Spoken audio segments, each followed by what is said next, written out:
at nagbabalik ang virtual rally ng totoong mga nagmamahal sa bayan. Ayan, kaisa po tayo sa panawagan ng bayan. Mapapanood tayo live sa Facebook at YouTube sa mga nanonood ngayon. Medyo minsan nag-ano lang yung ating internet, pero kapit lang, i-share lang ninyo, i-like po ninyo itong ating live stream para makarating sa lahat ng mga kababayan natin, hindi lang sa Pilipinas, kundi sa buong mundo. At mga bossing kasama po natin ngayon, si Attorney Harold Respicio at saka si dating Congressman. Yeah, Mario Respicio! Yan! Manood kayo ngayon sa aming live telecast dahil meron akong gift para kay BBM, para kay Sara, para sa mga dilaw, para sa mga pink, para sa mga kaliwa, at sa buong Pilipinas, merong win-win-win solution. Abangan ninyo ang discussion namin ngayon kasama si Big Mike Defensor!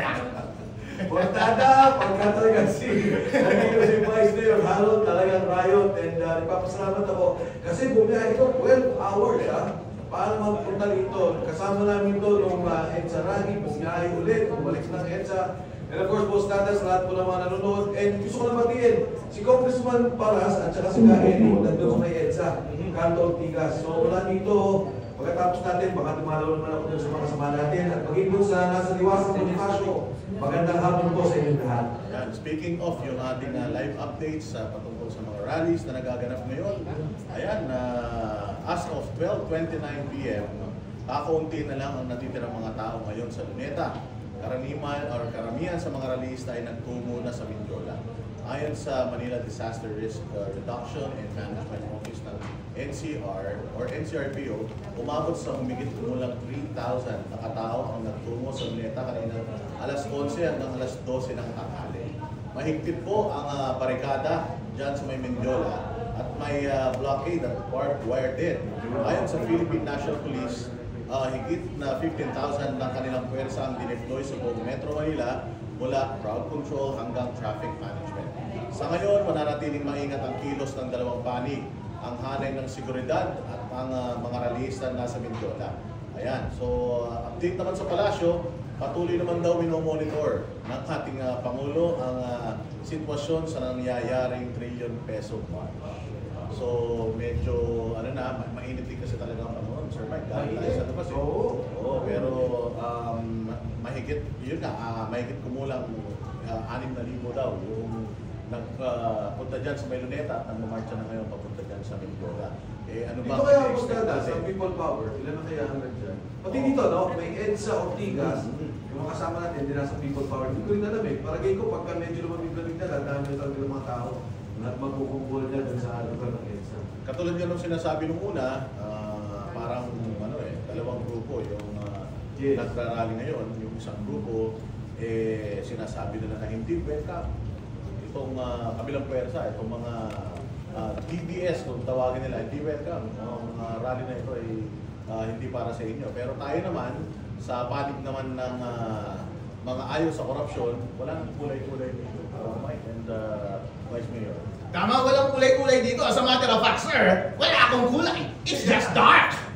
Ang closest na kulay meron ako ay kayong Mangge. Mas close pa ako kay BBM. Pero bawat Pilipino ngayon gusto na siyang mag-resign. At bawat Pilipino kailangan mag-make kayo ng stand. Dahil kapag hindi kayo magsalita, you're as good as being complicit with the corruption. Kaya responsibilidad natin, bawat isa sa atin, kahit love nyo pa si BBM, at sabihin na ninyo, mag-resign na siya. Pero may solusyon dyan, mamaya pag-uusapan natin. Lahat kayo magiging happy. Huwag kayo masyadong magulo, alright? Huwag nating exclude yung mga ibang kulay. Yung salita na yan kasi na-resign, parang sinasabi nila ngayon. Tabu yan eh. Oo. Bawal mong sabihin yan dahil according sa mga ito pang masama, sa mga abogado pa man, ang nagsasabi na makukulong ka o pwede ka kasuhan ng inciting prosecution kapag kinataga mo yung BBM resign.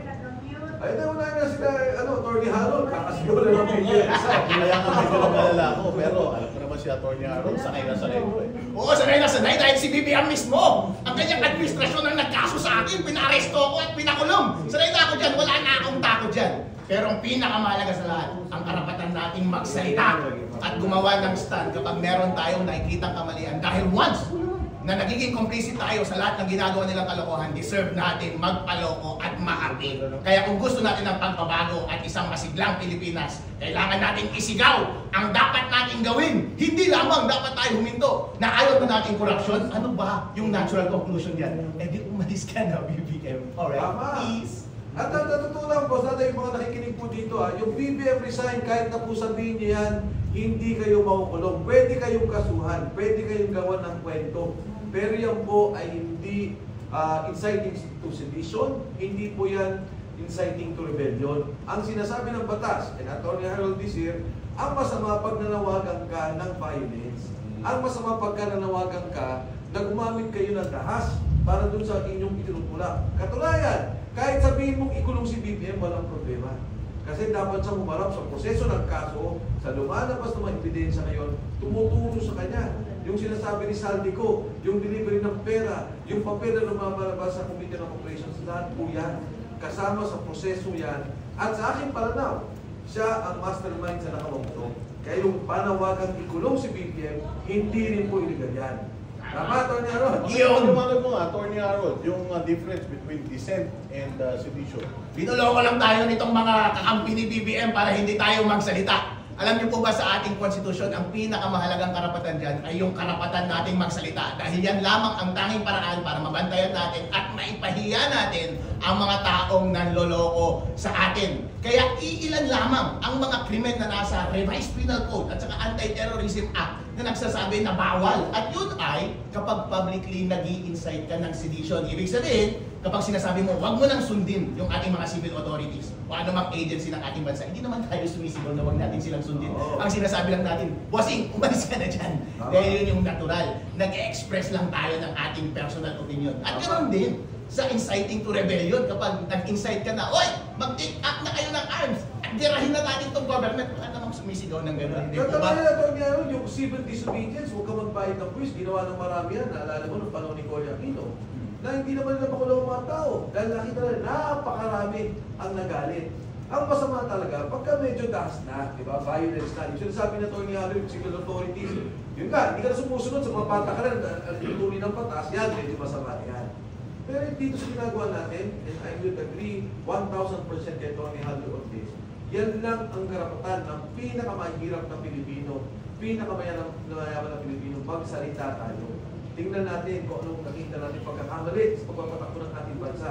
Kahit na yung mga Korte Suprema, marami ng desisyon sa ginawa dyan sa libel.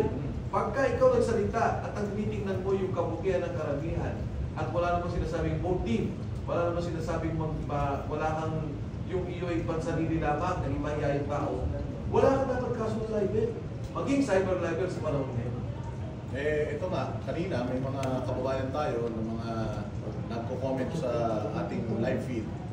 Yung bang pagtatawag na OFW, hindi kami magpapadala ng remittance para maramdaman ng gobyerno na galit na kami mga OFW.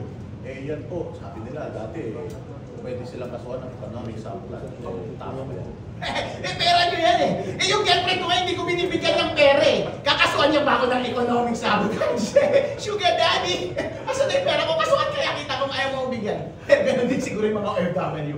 Pawis at dugo nila yan. Kung ayaw nilang magpadala sa kanilang mga kamag-anak dito, pera nila yun. Huwag nating pakialaman yung pera nila, okay? Sa OFW, siya yung kanilang maliit na pamamaraan para iparamdam sa gobyerno nila, no? Na nagagalit sila. Sino bang ayaw magbigay ng pera sa kanilang pamilya? Pero sinasabi nga nila, teka lang, please tayo. Ito lang muna ipapadala ko kasi nga napupuisit ako, ikaw na din naman kung OFW ka, nagtatrabaho ka, ang layo sa pamilya mo. Pagkatapos makikita mo na nanakaw yung pondo, hindi lang milyon ha, hindi lang dami milyon, bilyon.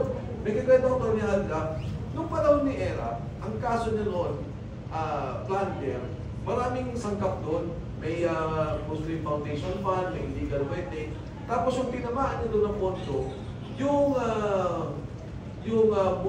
yung kay Governor Chavit, kanina kasama natin, yung tobacco, excise tax, okay, 133 million. So, nagkaso doon, convict si Pangulong Era, anyway, later on naman, nagkaroon siya ng pardon. Noong panahon ni Pangulong GMA, yung PCSO, meron silang intelligence fund. Nagkataon, nakapirma si GMA. Pumirma lang siya sa gilid. Kasi parang merong resolusyon, sinasabi nila, they will utilize the intelligence funds for certain purposes. So nagkaroon ng kaso doon. But nakwit siya. Ang presyo nun was 365 million. Hindi niya ginamit ng pondo na yun, hindi sa opisina niya. Nagkaroon, may pinirma lang siya na parang kinonfirm niya or na-recognize na resolution, hindi, wala siyang authority. Kasi PCS resolution, napirma niya, acquitted siya. Dito, doon pa lang sa isang district engineer, nagsoli ng pera, 100 billion pa lang. Pero magkano pinag-uusapan natin na pumasok? Ang sinabi ng delivery is 56 billion. Yung debate nila, ninasabi ko. Sabi nila, hindi kami nag-deliver ng pera. Diba sabi nung sinasabi sa Sandy ko, ako nag-deliver sa plane. Hindi kami. Sabi ni Sandy ko, ibang pondo yan. 56 billion pesos. Can you imagine yung grabe na laking pera, OFW ka, nalilinig mo? Yung buwis na binibigay mo, dahil ginagamit ng pamilya mo, nag-aaral sila, bumibili sila, nananako ang pondo. Ito ang sama ng loob ng maraming OFW. At kasama po natin ngayon via Zoom si dating Presidential Anti-Crime Corruption Commission na si Grego Belica. Hello sir, magandang hapon, tanghali sa iyo. Magandang tanghali, Boss Dada, Kong Mike, and Attorney Harold sa mga stabilizers. Yes, the stabilizers. The stabilizers. Oh, I've been following the discussion. Tama po yan. Dagdagan po na yung kay Kong Mike. I remember 2013 when we filed against questioning the constitutionality of the court barrel system in PDAF. 70 million lang po per congressman ang allotment nun, 250 million per senator. All in all, 24 billion pesos a year. Yan po, galit na ang Pilipino noon dahil naalala niyo po si Janet Capones. 10 billion pesos po ang mga pinakawalang diskarte niya. Ibigay sa congressman, sa senador. 10 billion pesos, galit na po ang Pilipinas noon. Samantala ngayon po, this is unimaginable. Parang too big to believe nga eh. Narinig natin 56 billion pesos yung deliver sa bahay ng Pangulo. Tapos meron 2 billion pesos a month deliver sa speaker. Tapos 1.4 trillion na sinasabi sa Congress na naubos na sa flood control. Tapos wala pa rin pong, tapos on top of it all, tinuturo na ng mga witnesses ang Pangulo, si Speaker, pero wala pa rin nangyayari. Nagrarally na, pagod na nga ang tao sa rally. So, hindi ko na maintindihan kung ano mangyayari sa bansa natin. Tapos meron tayong ombudsman, Mike, natin to si Boeing, bigyan natin sa bahay na to, natatakutin pa ang mga tao na yung magsasalita raw ng resign, pwede niya ipakulong. Kaya nga kahapon, nagay ako sa aking post. Sabi ko, sige, magbibigay ako ng 100,000 piso sa sino mang tao na makapagtuturo sa atin sa batas na nagsasabi ang manawagan ng resign, bawal. Wala pong ganun eh. It is true that it is the President's prerogative to resign or not.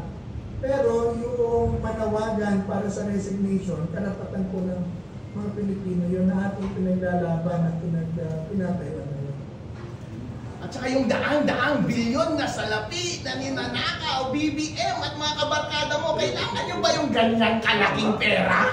Ang nagaganda na ng mga kotse ninyo, ang lalaki na ng mga mansion ninyo, BBM, may anak ka ba sa labas? Wala ka na bang anak sa labas eh? Pero na ba kamahalang kokain ngayon? Yun ang kamatata ang vision mo eh. Hindi mo kailangan ng daang-daang bilyon na pera, please. Hinay-hinay lang, alright?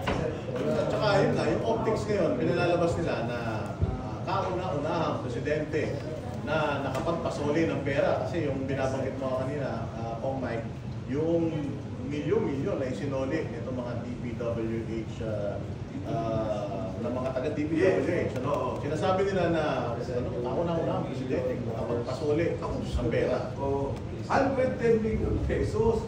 At may kasunod pa daw, yung isang taga-Bulacan na magsusuli.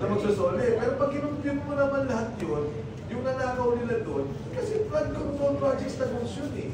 Yung pinag-usapan lang nilang delivery, 56 billion. Ha? 56 billion. Kaya ididikit ko lang yung kwento. Sabi ni Sandy ko, nag-deliver ako, sabi niya, ng 25 billion mula sa insertion ng Pangulo, 100 billion. So akala ko i-deny nila. Ang sabi ni Senator Ping, ay hindi, tama yan. Totoo, sabi niya. Kasi naglabas din ng papel si Sandy ko. So sabi niya, pero hindi totoo na nag-deliver si Sandy ko. Ang totoong kumuha ng pera ay si Trigib, Rayback, Yusek, at si Yusek, Adrian Cristobal. Sabi niya, sila nanloko, ginamit ang pangalan ng Presidente, kumuha ng pera. Sabi ni Sandy ko, hindi. Iba yung kinikwento ninyo. At saka hindi 26 billion yan, 52 billion ang diniliver kong pera. So pag pinagtugtog na kanin yung dalawa, 77 billion. Hindi pa yung malinaw sa ano ha, kung anong item yun. Basta sinabi lang ni Sandy, Bulacan lang ang pinag-uusapan ninyo dyan. Yung delivery na sinasabi mo, Yusek Bernardo. So, yan yung 110 million yan, walang kwenta yan sa overall na nanakaw na pera ng gobyerno. Pero mag-react na ako. Alam mo, naiiyak to ni Harold pagkain talaga nagsalita.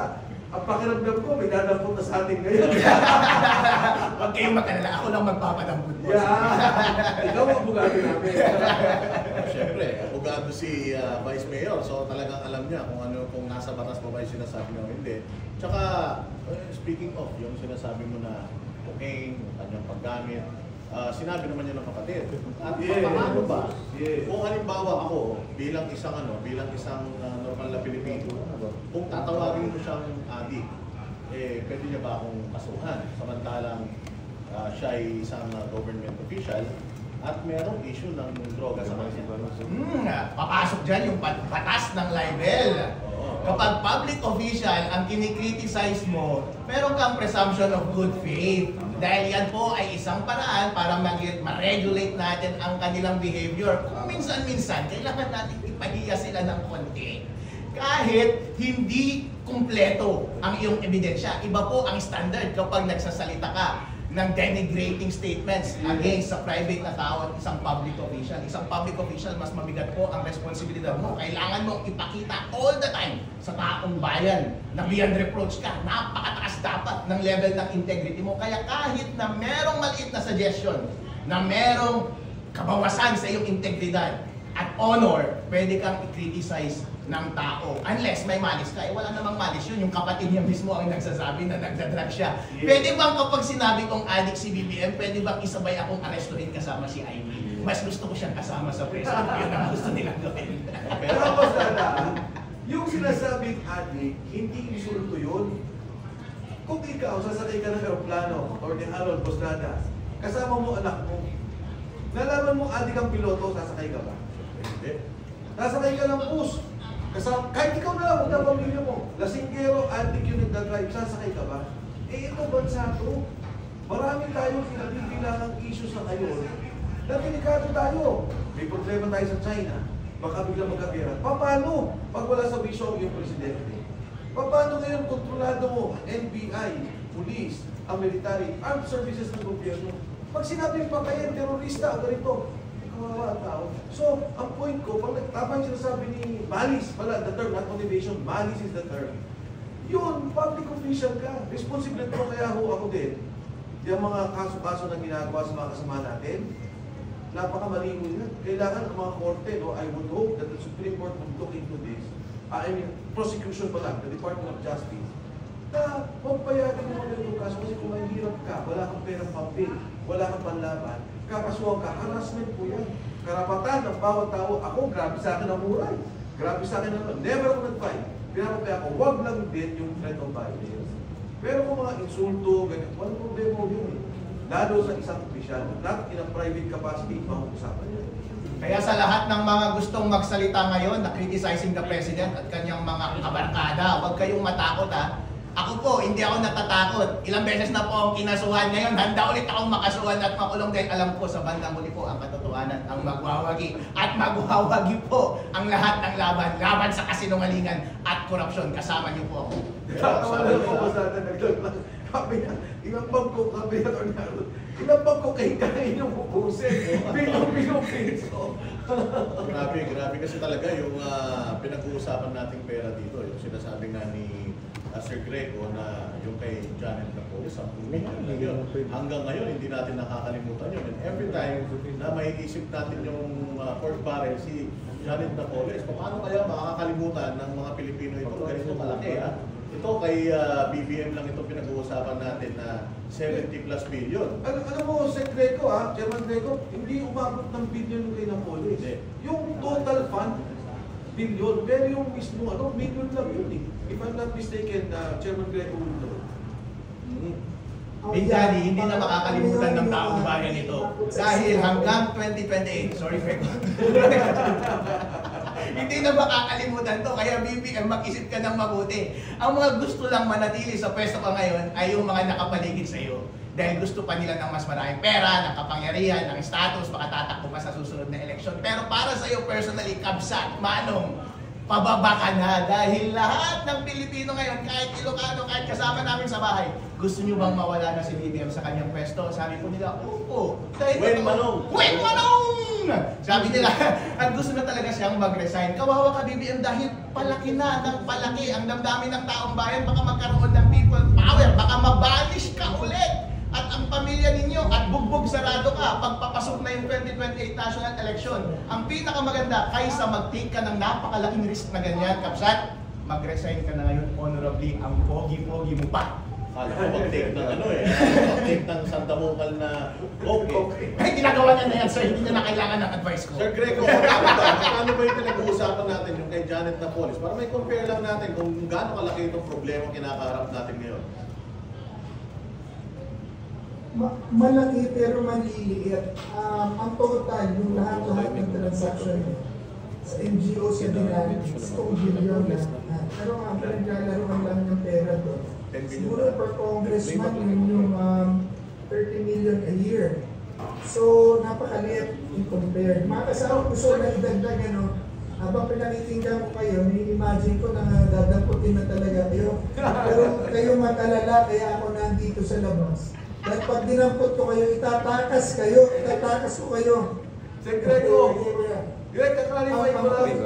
Yeah. Kasi apat lang ang pumasok na kaso kay Janet Napoles Marami talaga yun sinasabi na involvement, di ba? Maraming listahan. Pero yung actual na cases, 4 lang I don't think umabot pa ka ng 1 billion Okay. Yeah, if you recall, di ba, si Senator Chicoy, Senator Revilla, Senator Enrique, and actually tatlo lang.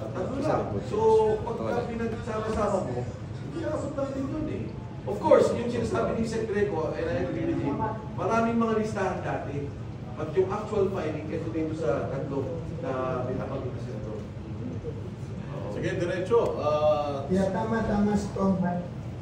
At hindi na mahalaga ngayon kung 1 billion man lang yan. Parang, ang iniisip ko dito talaga, ay sorry. Sige lang, diretso lang, Sir Greco.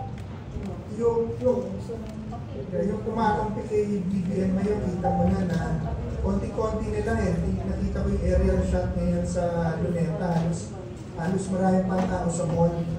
Pero clearly, ang mga Pilipino talagang wants him to step down already, to resign, to get out of the position. Pero clearly, para ayaw niya rin gawin. So this leaves us with future impeachment for the election. But then, we should not stop us from telling him, telling the government, you know what to do. Example, okay, ayaw mong bumaba ngayon, di ba? Pero, magpa-imbestiga ka. Saka yung pinsan mo, buti nga, pinaimbestigahan na niya si Martin, at lahat na involved sa control, pa-imbestigahan mo and let it be an open investigation. Tapos, hindi lang yung 100 million na ipabalik mo lahat. Si Alcantara lang yung 100 million na yun yung mga congressman at mga senador na mas malaking porsyento pinukuha, pabalik mo rin yun, presidente ka kaya mong gawin yun kung gusto mo. And lastly, dapat we should, the president should order his government to stop harassing people, protesting corruption. Dahil ito lang pwede natin gawin magkita, aalisin pa nila sa atin. So, sobra-sobra na po ang abuso ng kapangyarihan. That's it. Back to you guys. Gada, Mike and Greco, I think hindi na nga ito question ng 1 billion or 1 trillion eh. Hindi eh. Yung girlfriend mo nga kapag nag-check-in mismo isang beses lang sa Sogo, may kipag-break ka na dyan eh. Ito 1 trilyong beses nag-check-in sa Sogo. Nag-order pa ng sinigang at lechon manok at pinento pa mismo kung ilang beses pabalik-balik at ilang rounds. Kung yun mismo may kipag-break. Kapag narinig mo yung gusto mo pa ba makipag-on sa girlfriend mo, hindi na. Masama dapat kapag sinabi yun, parang lumapit na nga yung lalaki with whom na nanuloko yung girlfriend mo eh. Siya na mismo yung nagsasabi, bossing, alam mo, hindi lang isang beses kami nag-check-in sa Sogo. Maraming beses. At nakailang rounds kami. Actually, umorder pa kami ng pancit canton at sinigang at lechon manok. Nakatatlong extra rice pa kami. Lahat ng detalye nandun na, nalilito na ako. Tapos yung girlfriend ko, babe, hindi totoo yan, babe. Parang yan ang ginagawa ni BBM ngayon. Kasama ng kanyang mga kabarkada. Siyempre, sasabihin ko sa girlfriend ko, alam mo babe, nalilito na ako.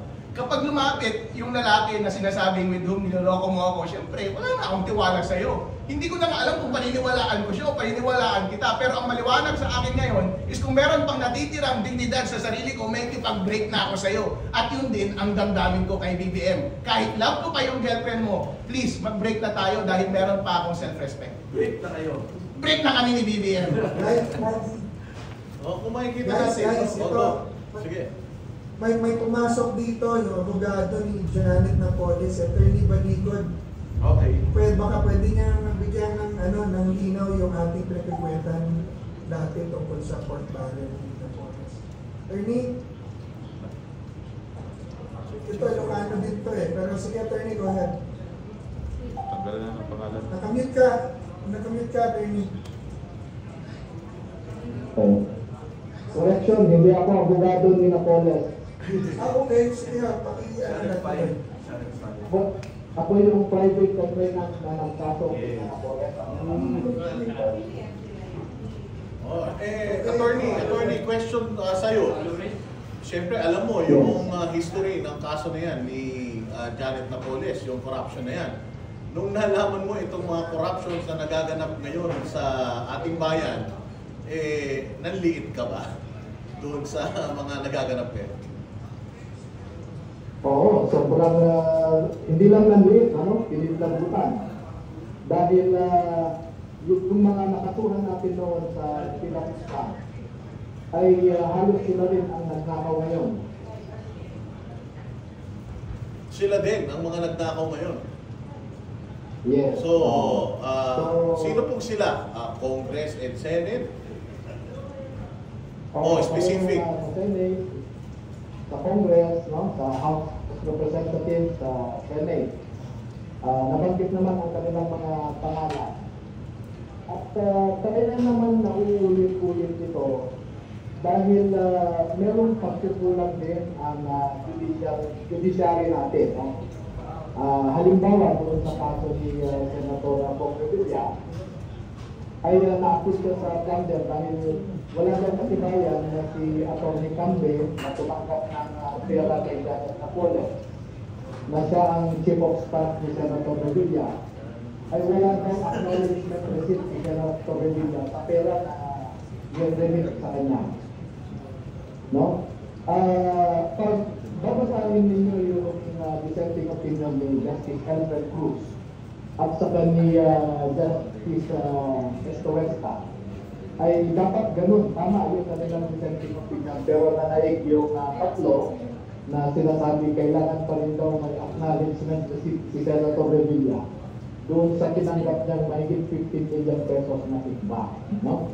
So, maliban sa pagkukulang ng ating judiciary o yung judicial system natin, ay meron din kasalanan yung prosecution side of the Ombudsman at saka sa Department of Justice to the NBI, no? Dahil pinili lang kasi nila kung sino ang dapat makasuhan. Kung maalala po natin, ang reklamo natin ay 14 na senador at 198 na congressmen. Pero tumigil lamang sila sa 4 na senador at 25 na congressmen. Yung iba ay kumampi o nakialyado sa administrasyon noon, kaya naging kasuhan. So, yun yung mga lessons natin. Sa ngayon, dahil yung mga involved na naman sa pagnanakaw ay kaaliado sa administrasyon, makikita natin na walang magandang ibubunga ng mga investigation na ginagawa ngayon. Attorney Baligot, magkano ba yung pinag-uusapan natin? Kasi doon kami confused eh. Magkano ba yung nanakaw ng panahon na yan ng PIDAFSCA? Okay. Janet Napoles noon ay umaabot na 20 billion pesos. Pero kung matandaan po natin, si Napoles ay isa lamang sa 7 na ganun ang scheme nila. At yung iba na actually, malaki pa ang bigay na komisyon kaysa kay Ginang Napoles. Dahil 60% lang ang binibigay ni Ginang Napoles sa mga mambabatas. Pero yung iba ay 70% ang ibinibigay sa mga legislators. At noong inumpisahan natin sampahan ng kaso, yung ibang sangkot sa mga Napoles-like, no? Na mga nag-negotiate, ay na-aking proseso mga registered cases. At sa tingin ko, yan din ang isang kakamali ni dating ombudsman Senator Martires, no? Na hindi na niya inaksyonan yung mga i-deny natin na mga reklamo naman.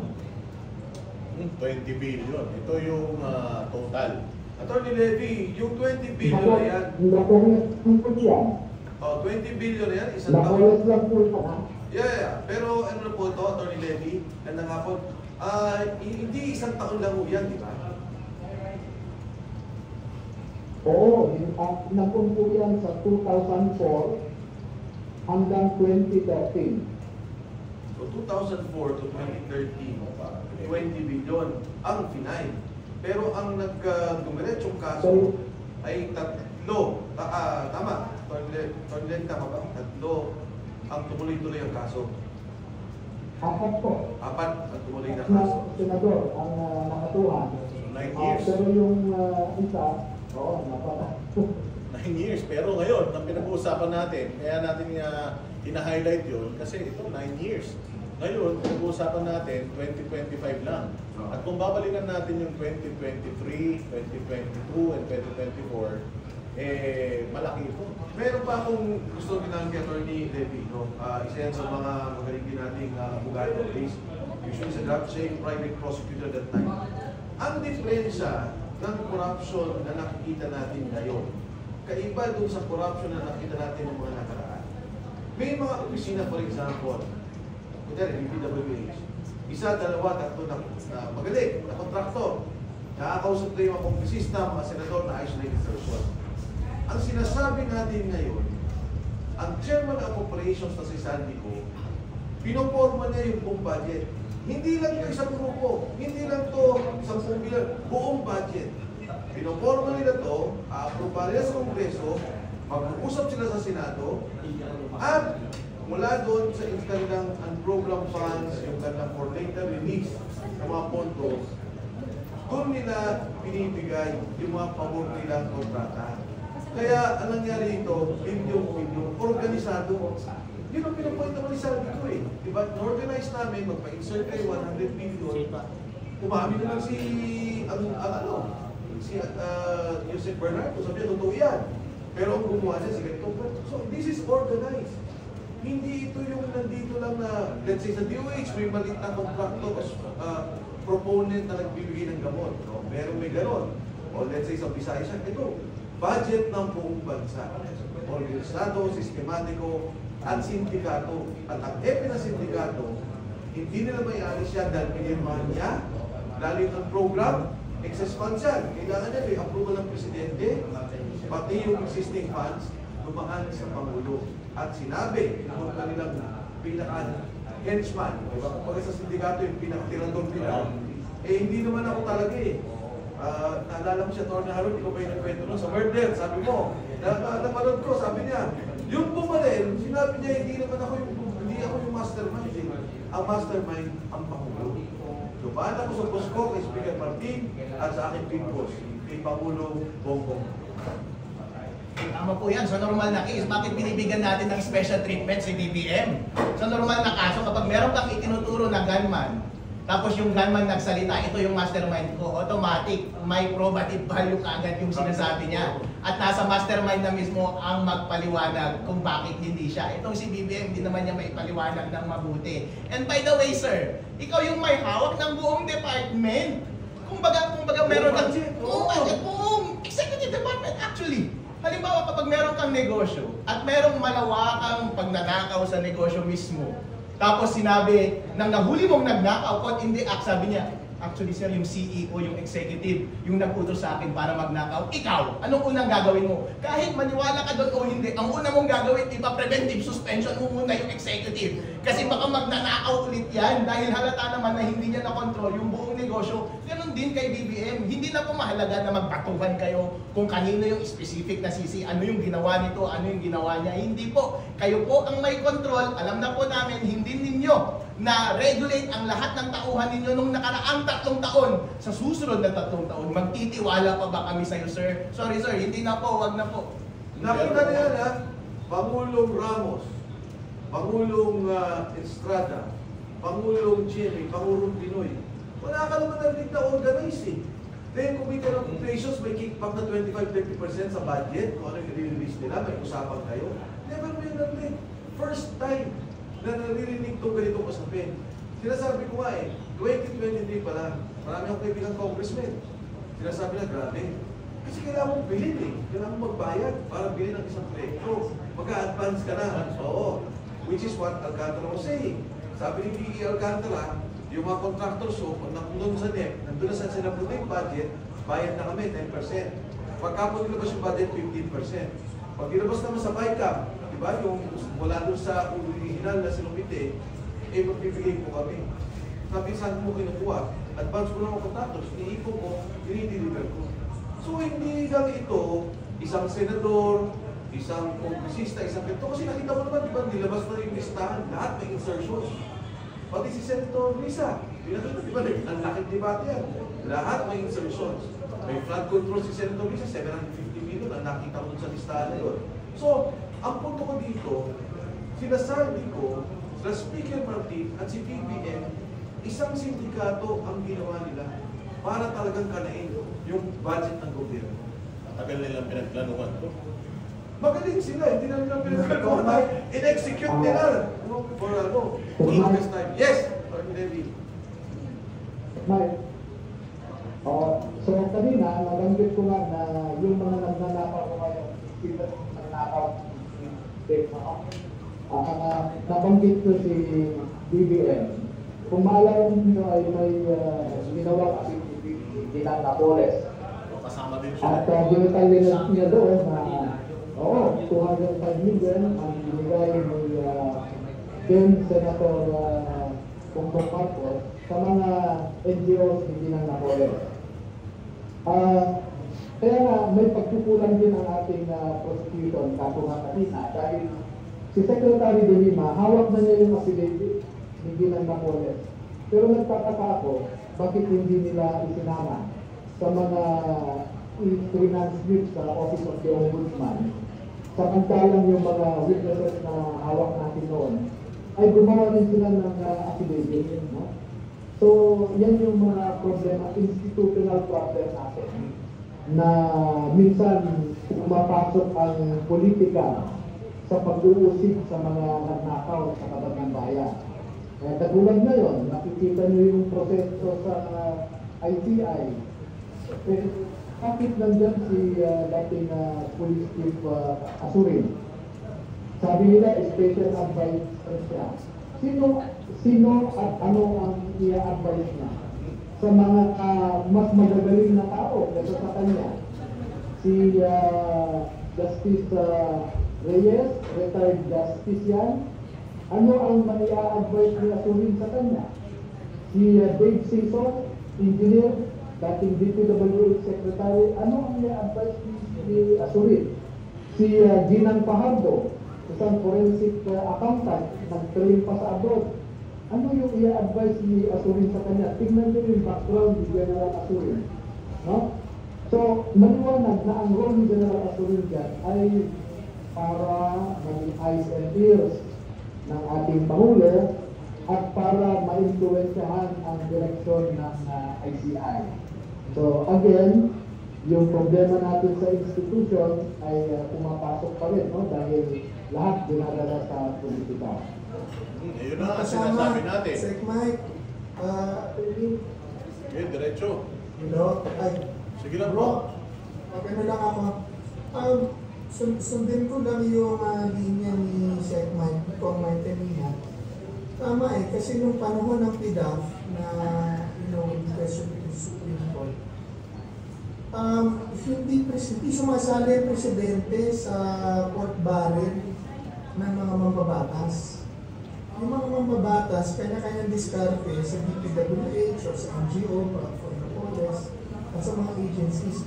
First time ito na ngayon lang na ang nakialam, presidente mismo nagpapa-insert sa Kongreso, kausap yung speaker, saka yung Committee on Appropriations. Ang galing mismo sa presidente, kaya naging napakalaking organized debate and operation yung nangyari. Dahil first time po ito na Pangulo ang pumasok. Siguro dahil alam niya, marunong siya sa insertion, marunong siya sa diskarte sa Senado at sa Kongreso, na hindi ho ginagawa yan simula ng panahon pa ni President Aquino.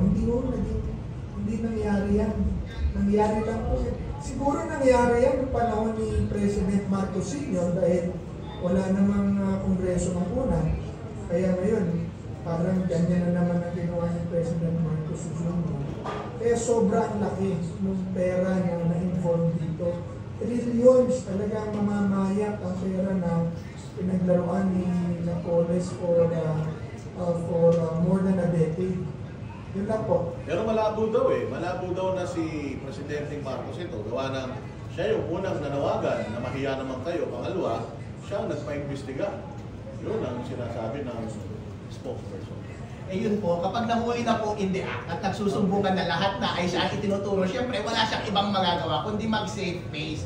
Ginagaslight po tayo ni BBM. Tama po yung sinasabi ni Sec Mike kanina na hindi ito isolated infidelity. Kinana po tayo ng isang malaking sindikato. Kumbaga, gangbang ito. Ang lagkit-lagkit. Kung ikaw ang lalaki, ayaw mo na talagang marinig yung detalye kasi masakit sa damdamin. At this very moment, babe, ayaw ko na makipag-text sa'yo. Pwede bang i-block na kita? Huwag ka nang mag-explain. Please, mag-break na tayo. Gusto ko nang mag-move on.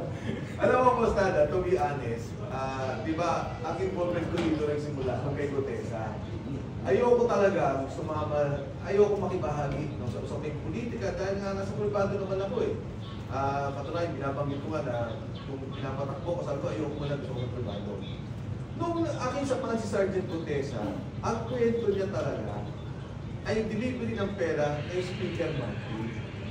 At delivery ng pera kay Saldico, bilangan dito sa Bali 6, i-deliver sa Horizon. Tinanong ko, sabi ko kay Sergeant Gutesa, nag-deliver ka ba kay Presidente? Sabi niya, hindi. Hindi. Sabi niya, wala po. Sa affidavit niya Wala. Sabi niya, wala po akong ganong alam. And in fact, si Senator Marcoleta, katabi ko, sabi ni Senator Marcoleta, naku, kung kayong gagawa ng kwentong ganyan, yung totoo lang. Ayoko yung parang gagawa tayong kwento para ipahamak ang Pangulo. Sabi niya, hindi po. Wala po. Ganun na natapos. Noong una yan, ilang buwan na, ayaw nilang kasuhan si Saldico. Pinipilit ko na kasuhan nyo na si Saldico, i-cancel nyo na yung passport. Gumawa na kayo ng paraan na i-cancel yung visa kahit hindi passport dahil you need the court to do that. Pwede mo sabihan, cancel na yung mga ibang bansa, cancel nyo na yung visa nito. Para talagang magiging na. Pagkatapos, hindi sila gumagalaw noon. Hindi, walang kagalaw-galaw, walang kagalaw-galaw.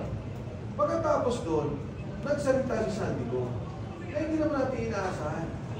Siguro dahil lang sa nakita ni Saldico, kinakasuhan na siya, si Martin Romualdez hindi, si Speaker Martin.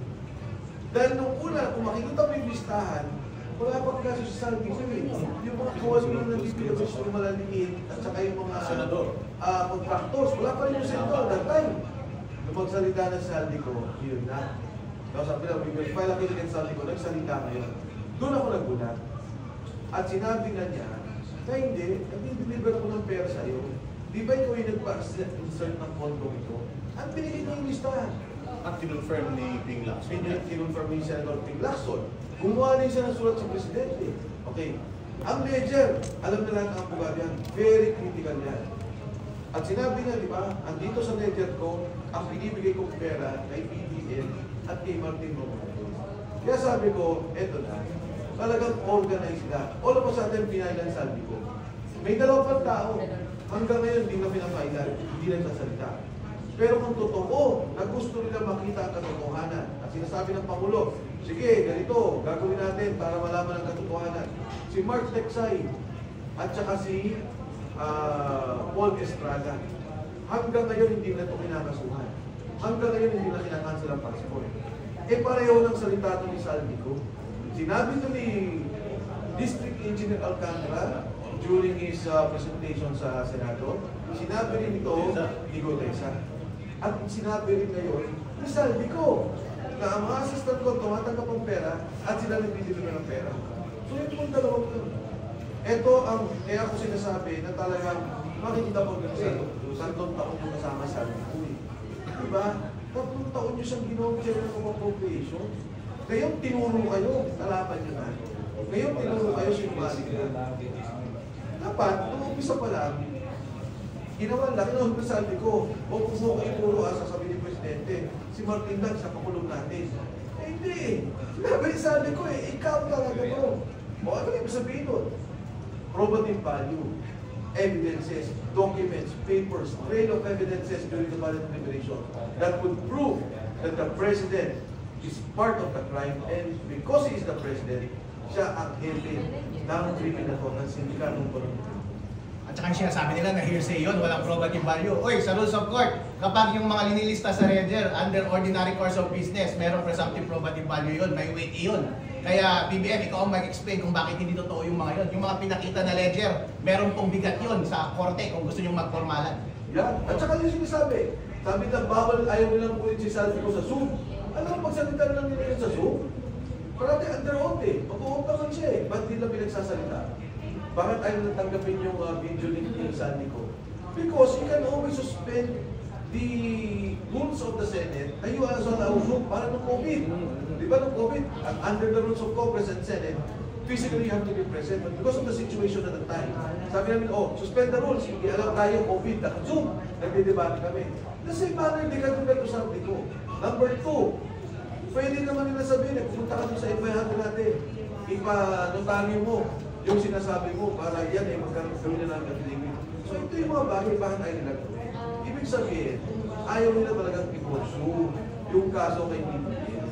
Ayaw nilang i-pursue yung kaso kay Martin Romualdez. Ilan buwan na, ilan linggo na sinabi na, may kaso si Martin Romualdez, may nakita na ba kayong i-final? May sinabi na bang i-final? Wala. Yan, makita-kita malinaw na may pinagtatanong. Kaya nga, nung unang mga hearings, lumabas itong pangalan ng mga senators.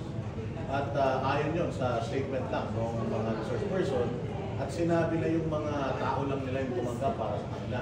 Yung mga panahon na yun, inassume na nila kagad na guilty na itong mga ano na ito, dapat investigahan sa paano ng kaso itong mga senador na ito. Dahil yung mga tao nila yung tumanggap kahit na pag tinanong mo, na, ikaw ba, nakausap mo direkta si senador ganito, si senador ganito, hindi.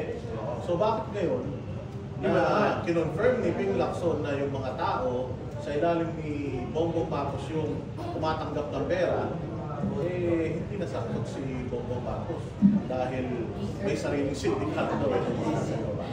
Ang nagsasabi lang naman na hindi siya involved ay yung mga kakampi niya. Pero tanungin mo, lahat ng Pilipino dyan sa Solid North, lahat ng nasa Mindanao, Visayas, tanong mo lahat ng kasama niyo sa bahay, guilty si BBM at gusto na nilang umalis si BBM. Ngayon, ito masalita ni Atty. Arnold, hindi lang to opinion. Abogado to at nakikita niya. Ako, nakita ko yung budget process, alam ko yung nangyayari. At kahit kailan pwede akong tumibati sa nanatungkol dito. Yan sinasabi ko parati, first time na organize to, and I can prove that. Makikita mo agad sa budget insertion. Alam mo sa Kongreso, parang inaproba nilang budget was 870 billion. Umakyat, nagkaroon ng BICAM. Lumabas, dumagdag ng 280 billion yung BICAM. So doon pala makikita mo. Imbis na nila yung releases ni Amina ng Pangandaran, kailan ba yung under the rules ng budget, yung unprogrammed funds, ginagawa lang yan. Pag may excess na kita ang gobyerno, excess na pera, tingnan mo kailan i-release yan. Nauna pa yung unprogrammed funds doon sa totoong pondo na dapat na-release. Talagang ibang klase ang ginawa ng pag-lustay at saka pagnakaw dito sa pera ng gobyerno. Nakikita rin natin na nai-involve na nga itong mga sila Pangandaman, sila ES Persamin, tinanggal na rin ang mga tao na ito. Ano ba yung nagtatakam na rin hindi pa sila nagsasalita? Yung ang deal. Bakit hindi pa sila nag-uwan? Hindi ko alam kay ES Persamin kung ano yung deal sa kanya, pero malinaw, sinabi nung tao niya, ay sinabi ni Jose Bernardo, tinanggap yun ang tao niya, Adrian Persamin, honestly lang. At sinabi rin naman ni Raigil na silang dalawa yung kumuha at ito daw ay konektado sa pag-release ni Secretary Pangandaran. So, baka kinausap sila ngayon, huwag mo na kayo kumuha. Pero para sa akin, meron nagsulat si Bernardo eh. They will use that as evidence. At napakasakit yung nangyari kay E.S. Persamin, ang tagal mong sinadagaan yung pangalan mo, nag-Chief Justice ka. Ngayon, ikaw na ngayon ang mastermind, di ba? Sila ngayon nagtatabi ni Sandy kung sino talaga ang mastermind. At saka si Presidente, kasi tinuturo nga ni Senator Ping, from his perspective, wala nga naman si Presidente yan. Yung mga tao niya may alam, sino ba yung tao niya? E.S. Persamin and Secretary Pangandaran. So napakatalino nitong presidente natin kasi sinasabi nila, bobo daw eh. Pero napakatalino, matakin mo, hindi niya pinagtatanggol yung sarili niya ngayon. Pinababayaan niya yung mga nasa ilalim niya at saka itong testimonya ni Zaldo ko, yung Zaldo ko, yung laban-laban. Siya, si Tim Brady, punta-punta sa mga engagement niya. Pero itong kanyang mga tao na alam naman natin, siya rin na nag-utos, sila ngayon nagbabagaan. Magaling. Alam mo, Boss Dada, nagtrabaho rin naman ako sa palasyo. Itong ginagawa kay BBM ay pinapakita niya sa panagre-report. Part yan ng communications system nila. At meron sila mga consultant dyan. Na ikaw mag-report, ikaw magsalita, palabasin mo. Na ikaw mo na magsalita sa korupsyon, nag-active ka sa korupsyon. Nagkamali kasi sa unang pala ng Sony. Siguro hindi naman pagkakamali dahil talaga nagbahay ng tao. Sinabi niya mahiya naman kayo. Hindi niya alam na magbubumerang sa kanya. Ngayon, hirap na hirap silang pagtagpiin kung anong nangyari. But like, as what Atty. Harold is saying, kahit na sa lugar na mga Ilocano, kung saan may sinasabing solar doon, galit na rin yung tao, naiintindihan ang issue. Dahil naririnig ang sinasabi ni Sandy ko. Naririnig ang sinasabi ng iba't ibang ahensya ng gobyerno. Alam nila na may kinalaman at ang Pangulo sa sindikato ito. Ito, meron tayong update sa nagaganap na sitwasyon ng rally dyan sa may Mendiola. Yan, makikita nyo sa inyong mga screen. Meron ba tayong ano to? Yung resign all? Oo, ito yung resign all. Oo. Bawal daw. Bawal actually sumigaw ng BBM resign. VP Sara resign na. Hindi, ba to? BBM resign yan. BBM resign to. Resign all to. BBM resign lang. BBM resign to. BBM resign to. Kasi ano to eh. BBM resign? BBM resign exclusive. BBM resign. Exclusive. Kaya ako, Boss Dada, Atty. Harold Sir BL. Oo. Ayan, nakalive ngayon si pampansang lawyer ko to. Ayan. Ito kasama sila ngayon, nagmamarcha sila. Ayan, nakikita ninyo dyan sa may Mendiola.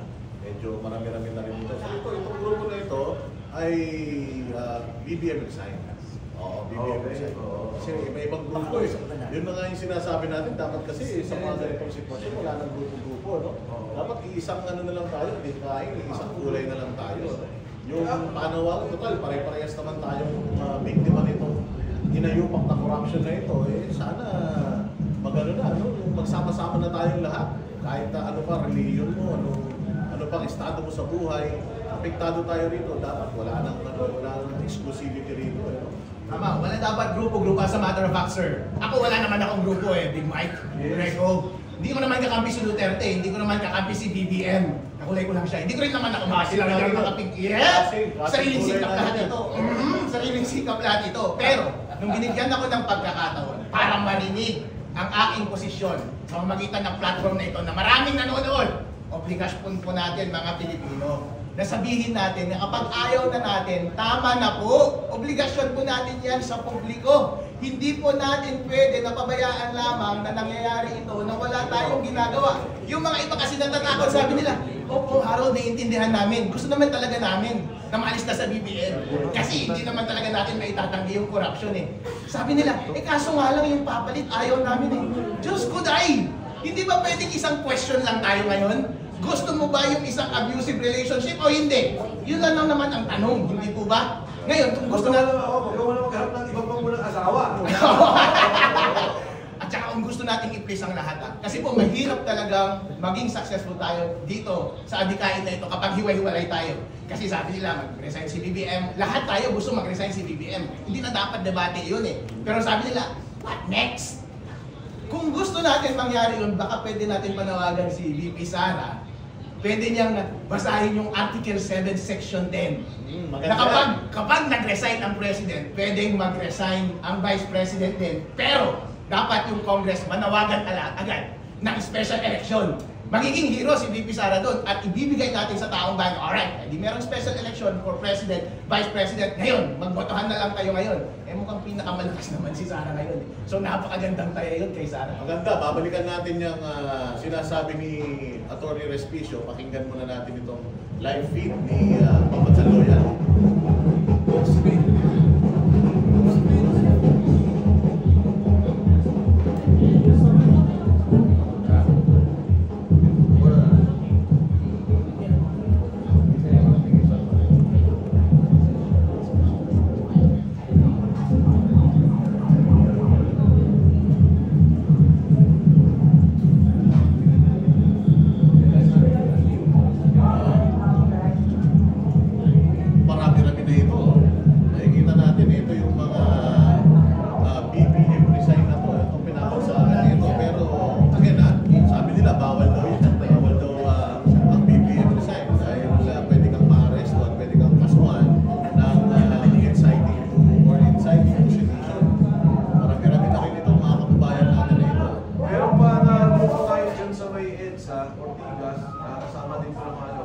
Bukod pa dun sa People Power Monument, ha? Iba pa yung group pa ng People Power Monument. Pero, yan, yung mga... papunta pa doon Manjola, boss na. Manjola daw po, papunta ito.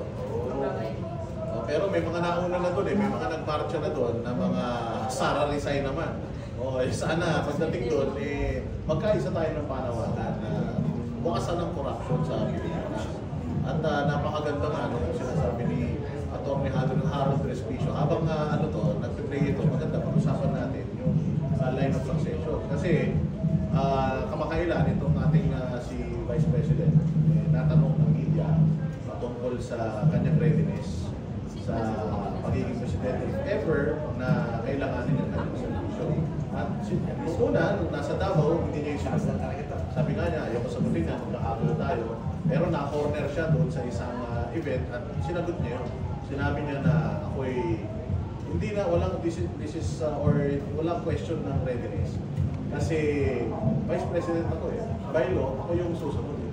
Ngayon, pinalalabas na itong ibang mga nasa ngayon, na nag-komentaryo, parang tinitwist nila yung naratibo na parang anak daw si VP Sara na maging presidente. Matanong mo kayo, narinig nyo na ba si VP Sara nagsalita ever na pinagre-resign niya si Pangulo? May Pangulo mo. Ako nagpanood ko yung interview na yun kasi nga nakikita ko kung ano yung mga comment nila. Normal po sada, pag tumakbo kang Vice President, the first day that you assume office, you should be ready to take on the presidency. Because that is your job. That is the constitutionally mandated job of any person. Sagutin ba niya yun o hindi, yun dapat sa loobin niya, sa kakayahan niya. Pwede talaga siya, period. Yun. Wala namang mali siya dun sa tanong eh. Diba? If you're asked as Vice President, are you ready? I am ready. Of course, siguro, nilagyan na mali siya kasi di ba sasabihin ng iba, kunyari, kampi mo presidente, I hope not. Diba? I hope not. I do not want to be in that position. Sabihin mo, diba, itong presidente, I hope not. siguro si Bibi ayaw niya sabihin yun. Yes, I will participate. Yun ang tanong eh, no? Diba? Pero yun nga, sinasabi nila, hindi ka daw dapat nag-a-anticipate. Mali daw yung pag-anticipate at it can lead to destabilization. What anticipation? Yung Constitution na mismo ang nagsasabi kapag disqualified ang President o kaya nag-resign ang Presidente, dapat handa ang Vice President na tumayo bilang Presidente. Implicit yan, kaya nga siya tumakbo Vice President. Kaya kapag nag-honorable resign si BBM, ready automatic si BP Sara kaagad ng Presidente natin. Okay, basta may gusto lang ako ipaliwanag ha. Ano mo itong lumalabas? Dalawang grupo. Yung nasa People Power Monument. Although may mga nakita ko nakalagay BBM resign. Nadaanan ko sila. Ang sabi nung kasama doon sa rally, bawal ang BBM resign. Sara resign lang sabi. Itong grupo ng iba naman, yung mga makabayan group, ang sabi nila, resign BBM and resign Sara. Papaliwanag ko lang. Kinasuhan na si Inday, impeach nila, di ba? Ang kaso was confidential funds. Alam mo ba, ang nakalagay doon sa study ng COA is may unliquidated and deficiencies doon sa sinapin. Okay. Pag binasa mo yung buong budget, bilyon-bilyon ang unliquidated and deficiencies. Sa DOH lang bilyon ang pera dyan. Ibig sabihin, may kukulang ka papeles, may mali. Rejected, kailangan mo i-justify yung mga ginawa mo. DPWH, bilyon-bilyon. Yung case Inday Sara, 73 billion of the 125. Ang inaayos lang. Pero, nasa COA pa. Sinasabi, inaayos yung mga deficiencies, lacking of documentation, lacking of submission of requirements. Ngayon, ito yung Vice President's Office. Ang portong binigay ninyo, 800 billion. Ito, billion. Lahat to may COA deficiencies pending. Sa commission on appointment. Now you're telling me, the Vice President to resign because of that? 73 million of hindi pa established na may corruption, inaayos pa. Kasi ang COA, nagkalabas pa ng certificate na Yes. qualified opinion. Oh, again kakampi ko yan si BBM at si Inday during the last elections. Magkakasama kami. Unit team ang grupo namin. Dito kay BBM, yung sinasabi ngayon is syndicated, systematic, institutionalized corruption. Parang kasi ang pinapababalik ako doon ang pinagin ni Attorney Aaron kanina, korporasyon tayo CEO ako. Yung palakbong pondo na may mga investment na nilagay, kung saan ko nilagay nilanakaw ko. Kaya doon sa ilalim ko, may Vice President ako. Meron siya doon pondo ng representation. Kakain ka, ano man. Nagkakaproblema siya. Dahil yung, teka, mali-mali ito. Kailangan ayusin mo ito. Pinapag-resign ninyo, kayo doon, sindikato, buong-buo. Yung sinabing insertion ng senador, ipaparehas ko na kay Senator Risa Intuberos, 3 billion. 150 million. Ang lumalabas dito kay BP Sara, 125 million. Recorded yan. Sabi, di ba, eto lahat ng mga senador ang may insertion. Di ba ganitong tao na confidential funds pa, ang ibang liquidation dito ang COA, iba ang pag-spec sa confidential fund. Yun ang sa video. So, again, I will go back. Mas respetado ko pa yung grupo nung resign or BBM resign at Sara resign. Kasi kahit lang siguro sa pananaw nila, kahit naman hindi pa yung na-establish na po, sige namin, ganito. Sige, bibigyan ko na sa inyo yan. Kasi yung sasabihin mo, Inday resign, BBM hindi, sa akin, mali. Pero sa totoo lang, kung pag-resign ninyo si Inday Sara for 73 billion na confidential funds, I would also say na bubugin nyo lahat ng departamento. From DPWH, DOTR, Department of Health, dahil lahat yan, hindi lang 1 billion, by the tens of billions of unliquidated, deficient na mga funds under the department. Kung yun ang loy na natin, abolish the department. Ayun na nga, meron ng meron kang gustong pag-usapan tayo kay Harold. Pero yes sir, Sir Greco, meron kang gustong idagdag. Bigyan ko na ng linaw. Yung panawagan kasi ng BBM at Sara Rizal, panawagan mo ng mga komunista yan. Tumambas naman sila sa Javi, tapos bibigyan naman sila ng Roman Catholic Church. Dahil napanawagan na yung ano ngayon, itong rally ngayon, ang panawagan ng Roman Catholic Church, tama lang, justice, transparency, accountability. Yung mga kaliwa na pumasok, ang nagsabi bigla na BBM Sara Rizal. Nang bakit? Kasi gusto nga nila ipasok yung Transition Council para yun na, wala na, sila na ang gobyerno, sila na yun. That is an extra constitutional way of taking over government. Kaya nga po ulit-ulit tayo po warning na mag-ingat sa rally ngayon dahil iba ang motibo ng mga sumama sa rally. Yun lang. And last, kung Mike, Boss Dada, Attorney Harold, dagdag ko lang na from the beginning, sinabi noon ng Korte Suprema doon sa Benito Ochoa case na bawal na po ang lahat ng klase ng insertion. Malinaw po yun if you read the case. All kinds of insertion, bawal na po sa Kongreso dahil nasabi ng Korte Suprema, ito rin po ay trabaho ng ehekutibo. Yung mag-identify ng project is beyond the powers of Congress. Ehekutibo po ang nag-identify. Kaya simula pa lang, nung ipasok na ng Pangulo, talagang yung 100 billion pesos insertion. Talagang dawit-dawit na sila ron, executive and legislative department na in violation of law. Lang po.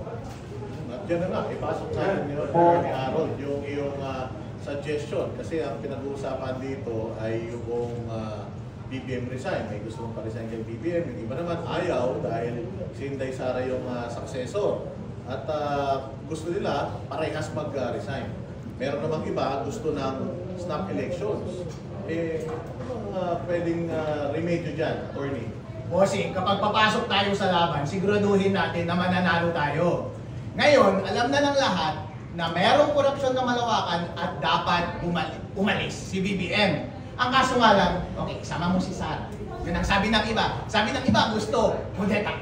Sabi ng iba, may people power. Given yung meron tayo ngayon na hiwa-hiwalay, magiging successful ba tayo sa isang people power o extra constitutional na paraan para mabatanggan si BBM? Parang malabo. So bilang abogado, kung minsan isipin mo, ano yung mga arrangement na pwede natin gawin para kahit pa paano ma-maximize natin yung chances na maging successful tayo. And success means BBM out, pero mapi-please natin lahat. Win, win, win, win lahat. Ngayon, ang sumagot dyan, yung Section 10, Article 7 ng Constitution. Mag-resign ka BBM honorably. Dahil bossing, ito na yung pinaka-safe soft landing way out mo. Dahil super risky na yan. Kung magtatagal ka pa dyan sa pwesto mo, baka ibanish ka ng taong bayan, ikamatay ba ng pamilya mo, hindi natin alam. Hindi po ba? At bumbog sarado ka pagdating ng 2028. Be safe, honorable ka pa. Kahit medyo lag ka pa rin ng Pilipino kapag ginawa mo yan. Ngayon, si Sara mag-step in as Vice President. As President, bilang Vice President ngayon. Ngayon, maraming magsasabi, criticize siya, ayaw namin si Sara, ayaw namin si Sara. Alright, i-please natin yung mga dilaw, mga pink, mga makakaliwa, lahat kayo i-please natin. Mag-resign din siya.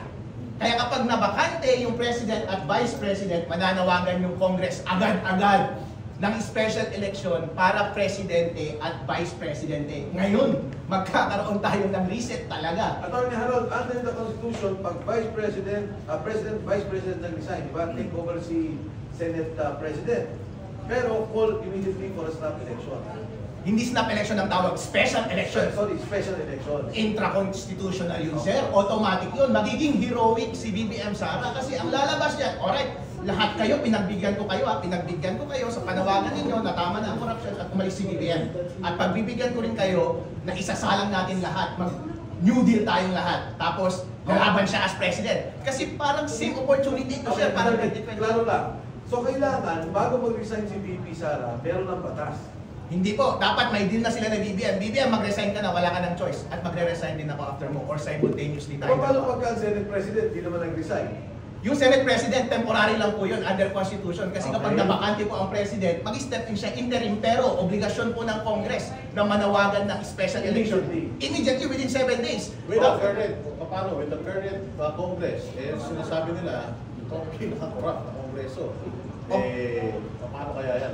Magtitiwala kaya taong bayan dyan? Obligasyon po yan, shall ang nakalagay sa Constitution. Mag-convene ka agad kayo at manawagan kayo ng special election. Kapag hindi nila ginawa yan, ang daming pupunta sa Supreme Court na mandamos case at baka magkakaroon pa ng people power kung ayaw ninyong sundin yung sinasabi ng Constitution. Ito po yung paraan para ma-please lahat.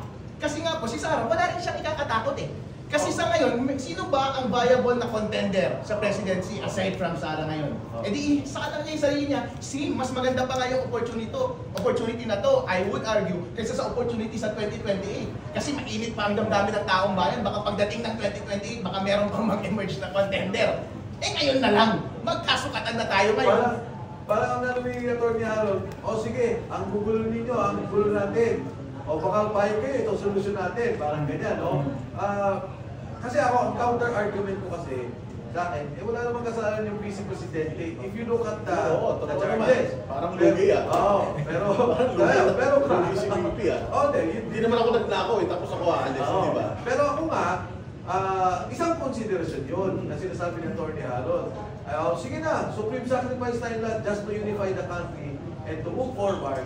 Ito, election na ako na kayo magreklamo. Yun naman ang pinapagin ni Atty. Harold. Oo. Ito ang problema natin. Oo. Ay agam-agam tayo sa Congress. Yan. Ang problema, yung best friend mo, Yeah. si Georgie.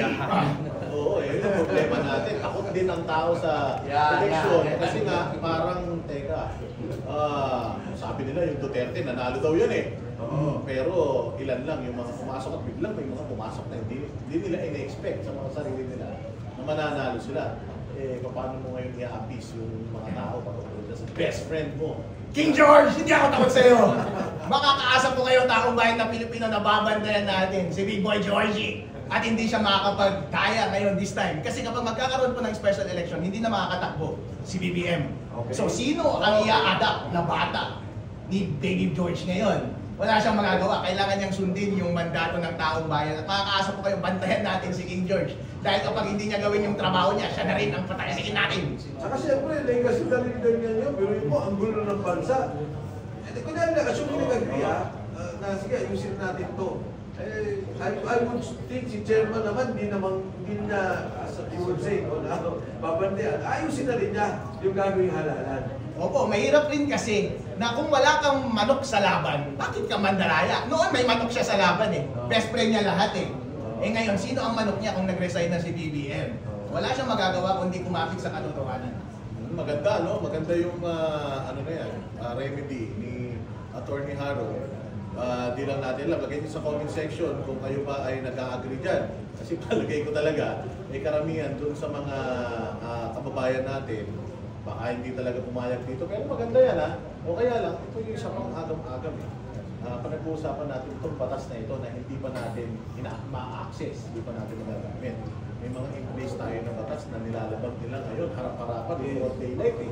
So paano natin ngayon mabibigyan ng assurance ang taong bayan na itong isang batas na ito na extraordinary, susundin itong mga hinayupak na ito.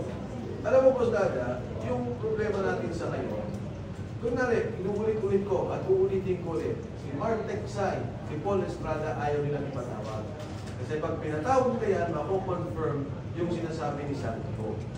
Ngayon, ang sitwasyon natin is, at ito'y siguro warning na rin sa mga nagnakaw, 2 years na lang naman eh.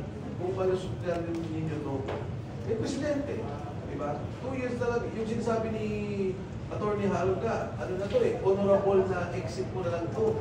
Pero 2 years from now, hindi papayag ang taong bayan, hindi mahal ganito. Nasaan na yung mga ninakaw? Saan napunta yung pera nito?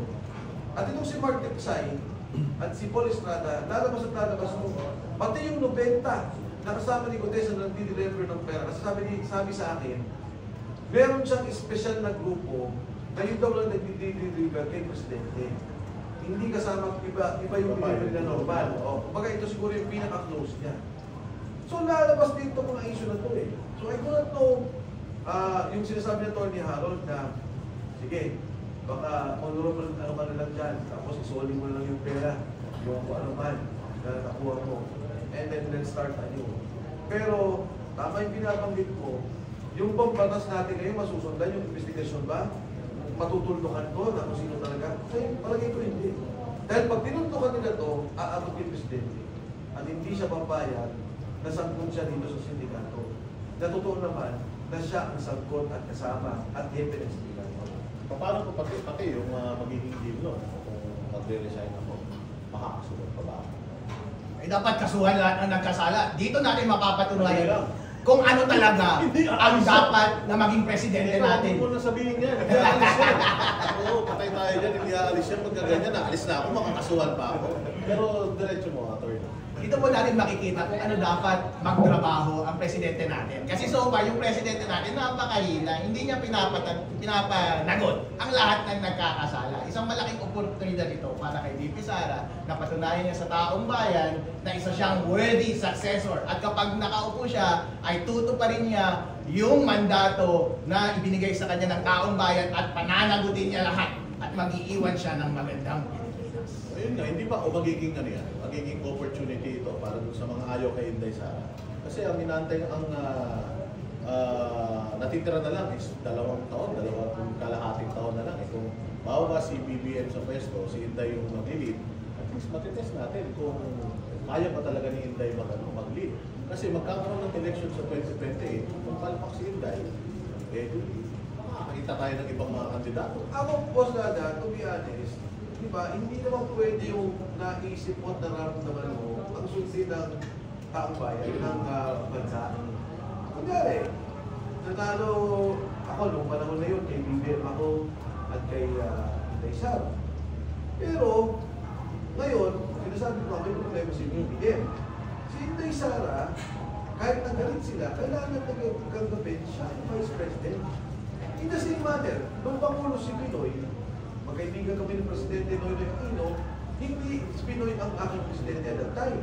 Nagkasama naman kami ng kandidato ni Senator Manny Villar. Pero hindi naman ibig sabihin na kung hindi siya kakampi ko, ganito kay Pinoy. Kung lalapanan ko siya, o titirahin ko siya, kung ano mang gawin niya, babatikusin ko. So wala naman nangyari na, kumbaga sa ang pinupunta ko dito, Boss Dada, Tony Harold, hindi naman ayaw niyo si Inday Sara. I mean, the service would show differently. Yung SWS survey. Pero kung ano man yung ingay ninyo, kailangan natin respetuhin kasi sa ikang batas ko. Kailangan natin respetuhin yung proseso. And under that process, if BBM will resign, or if BBM, later on, hindi na siya makapag-function as a president, hindi na siya makagalaw, nag-withdraw ng mga civil institutions, nag-withdraw military, ayaw na namin sa iyo, hindi na siya makafunction, then eventually, yun yung nangyari nung kay Pangulong Era, di ba? Na natanggal sa posisyon, yung constructive resignation. And itong constitution natin talaga, ito yung sinasabi ng people power constitution eh. Malaki ang recognition ng pag-ilos ng tao. Wala ko tayong magagawa. Pag natanggal si BBM because of that, we have to accept Inday Sara. And yung binabanggit niya, Tony Harold, hindi acceptable kay Inday Sara. Imbis na mag-2020 pa tayo, gawin natin full 8 years. Sige, laban tayo yung election. Hindi naman ganit sa kapangyarihan ng mga Duterte sa nakikita natin. Kasi nga, supposedly, siya yung para tumakbo sa 2020, sa 2022 election, nag-giveaway nga siya diba, kay BBM. So it means, ayaw rin naman niya talaga itong posisyon na ito. So hindi siya para mang-agaw ng posisyon. So dapat talaga, maganda yung bigyan siya ng opportunity doon sa 2 kalahating taon na natitira. Pwede rin naman yung sinasabi mo, kung honorable, sa tingin mo ba honorable itong presidente natin na gagawin niya yan? Ang iniisip ko lang po ay kapakanan ng taong bayan at yung maximization ng chances of success. Kasi nagmumukha po ngayon na mahina tayo dahil maliit at iba't iba ang sinasabi natin. Hindi tayo nagkakaisa. Pero hindi natin may tatanggi na naniniwala tayong may malawakang korupsyon at naniniwala tayo na dapat umalis si BBM. Kung hanggang doon nga lang dapat, titigil na ako, tatahimik na ako. Pwede ba? Makipag-break muna tayo. Saka muna tayo mag-isip ng susunod na boyfriend o girlfriend natin, hindi ba? 21-day rule, sabi nga nila. Oo. Kung sigurista ka, alright, i-address natin yung issue mo. Kung sigurista ka, ito ang gawin natin. Kung gusto maging heroic ni BBM Sara, gawin natin iyon. Ang akin lang naman po, kung gusto natin ng magkaroon ng konkretong resulta sa lahat ng paghihirap natin ngayon, dahil ang hirap yung bahay ng 12 hours mula Isabela, every time na may rally tayo, tapos wala rin lang patutunguhan ang aking pinaghihirapan na biyahe na to, wala rin lang pagbabago. Sayang naman po. Pero kung gusto natin na may resulta, meron pong maraming paraan para magkaroon po ng konkretong pagbabago sa ating lipunan. At isa po. Army Levy and Sec Greco, anong inyong opinion tungkol dyan sa napakagandang suggestion o remedy ni Atty. Respicio? Sa akin, I think tama, si Sara will win now or 2028. Sa akin lang, palagi ko, if she takes assumes office now, talaga malaking problema dahil nangyari kay PGM, she was very popular and she was vice president and then became the target and became very unpopular when she became president. Kung magmumukhang power grab, yun ang point ko. Pero I would advise Vice President Sara, kahit mag-assume siya or siya magpatawag siya ng election para magkaroon siya ng fresh na mandate para magkaroon ng kapayapaan. Pero for her, if I was thinking for her, sabihin ko, gagawin yung ginagawa niya, I'll wait for 2028. Kasi wala akong problema sa 2028. Wala akong nakikita problema sa 2028. Pero if the situation will call it and BBM will decide, of course, kapag pupunin ko yun, kaya naman ni Sara yun, she's experienced.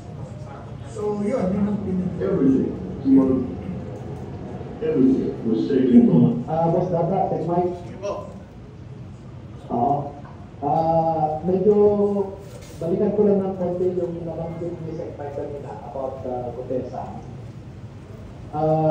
I-take ko na opportunity ito dahil baka may nakikinig sa atin na isa doon sa 101 na dating security details ni Congressman 100 pa ba ang Dalmatian? Oo, 101 na sila eh. Si sabi ko kasi ay 2 weeks pa lang siya nagtatrabaho kay sabi ko. So, konti pa lang yung nasamahan niya na sila nag-appeal, no? Pero may mga mas nauna dyan na mas nakakaalam dahil sila din mga nag-deliver din sa iba't iba pa political personalities.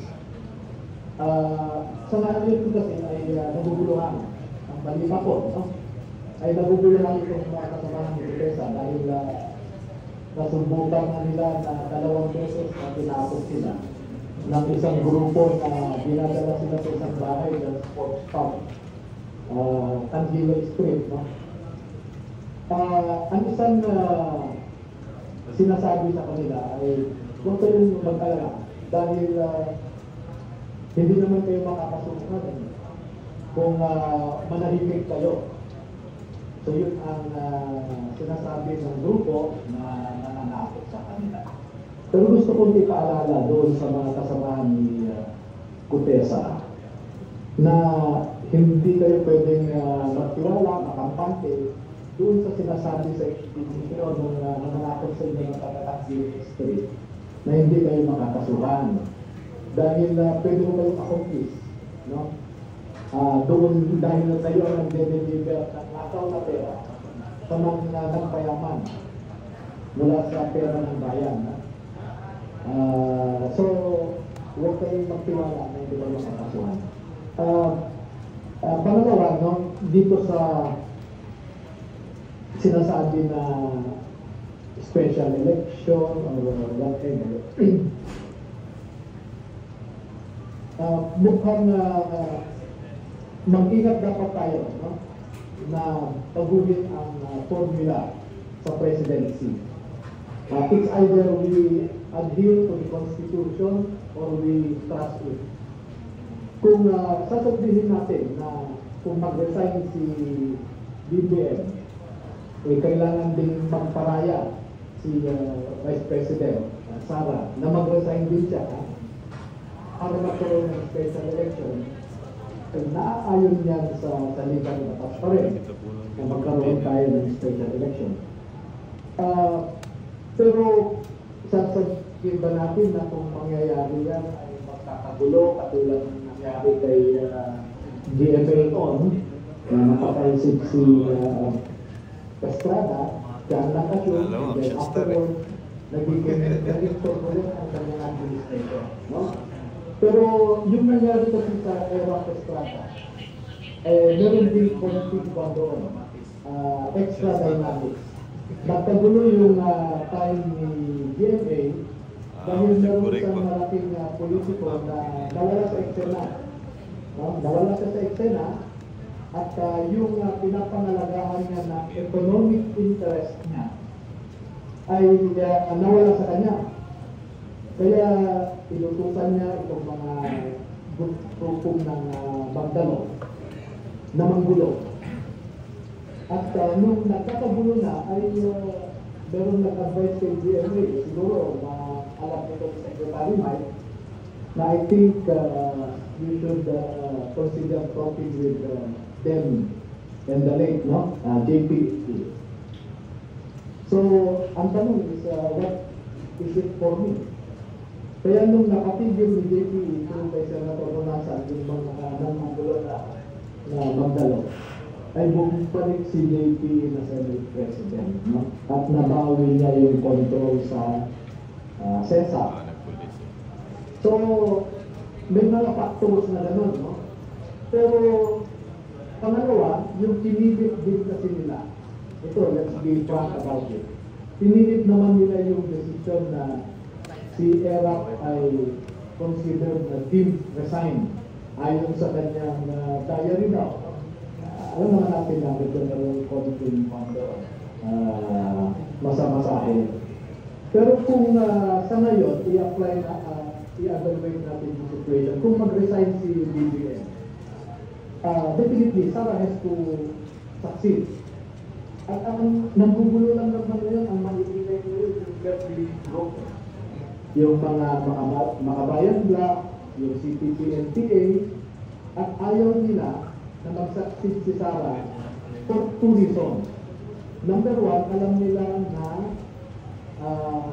ma-eradicate talaga yung CPP-NPA dahil meron ng president, no? Na nangyari noong time ni President Duterte, talagang napulbos ang NPA, yung mga guerrilla fronts nila sa Mariatan, sa Angat Valley Complex sa Mindanao, dito sa Samar, yung tinatawag ng Libo, Sesame, Emporium na mga fronts ng NPA, and Alusaw na yan.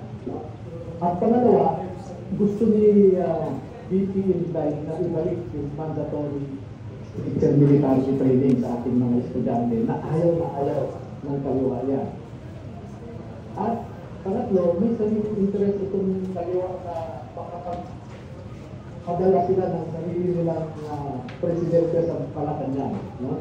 At alam naman natin kung sino yung itinutulak nila na gusto nilang maging presidente rin. So, kaya ang sabi ko, itong mga makakaliwa na ito, mas hindi nila nire-respeto ang sanilang batas kesa sa compared sa galit nila kay Sara. Kunyari, pro-constitution sila, pero sa totoo lang, they do not respect the constitution dahil ayaw nilang mag-succeed si Sara, gusto nilang mag-resign din siya. At tama yung sinasabi ni Sec Mike kanina, na napakaliit yung under question pa ng sa COA, yung sa notice of disallowance niya. Pero tandaan natin yung, alam naman natin, no? Yung notice of disallowance ay para natin notify yung agents to explain certain questionable disbursements, no? And they have 6 months to comply with that order. At kahit pa hindi nila nakasunod, hindi pa naman yan final.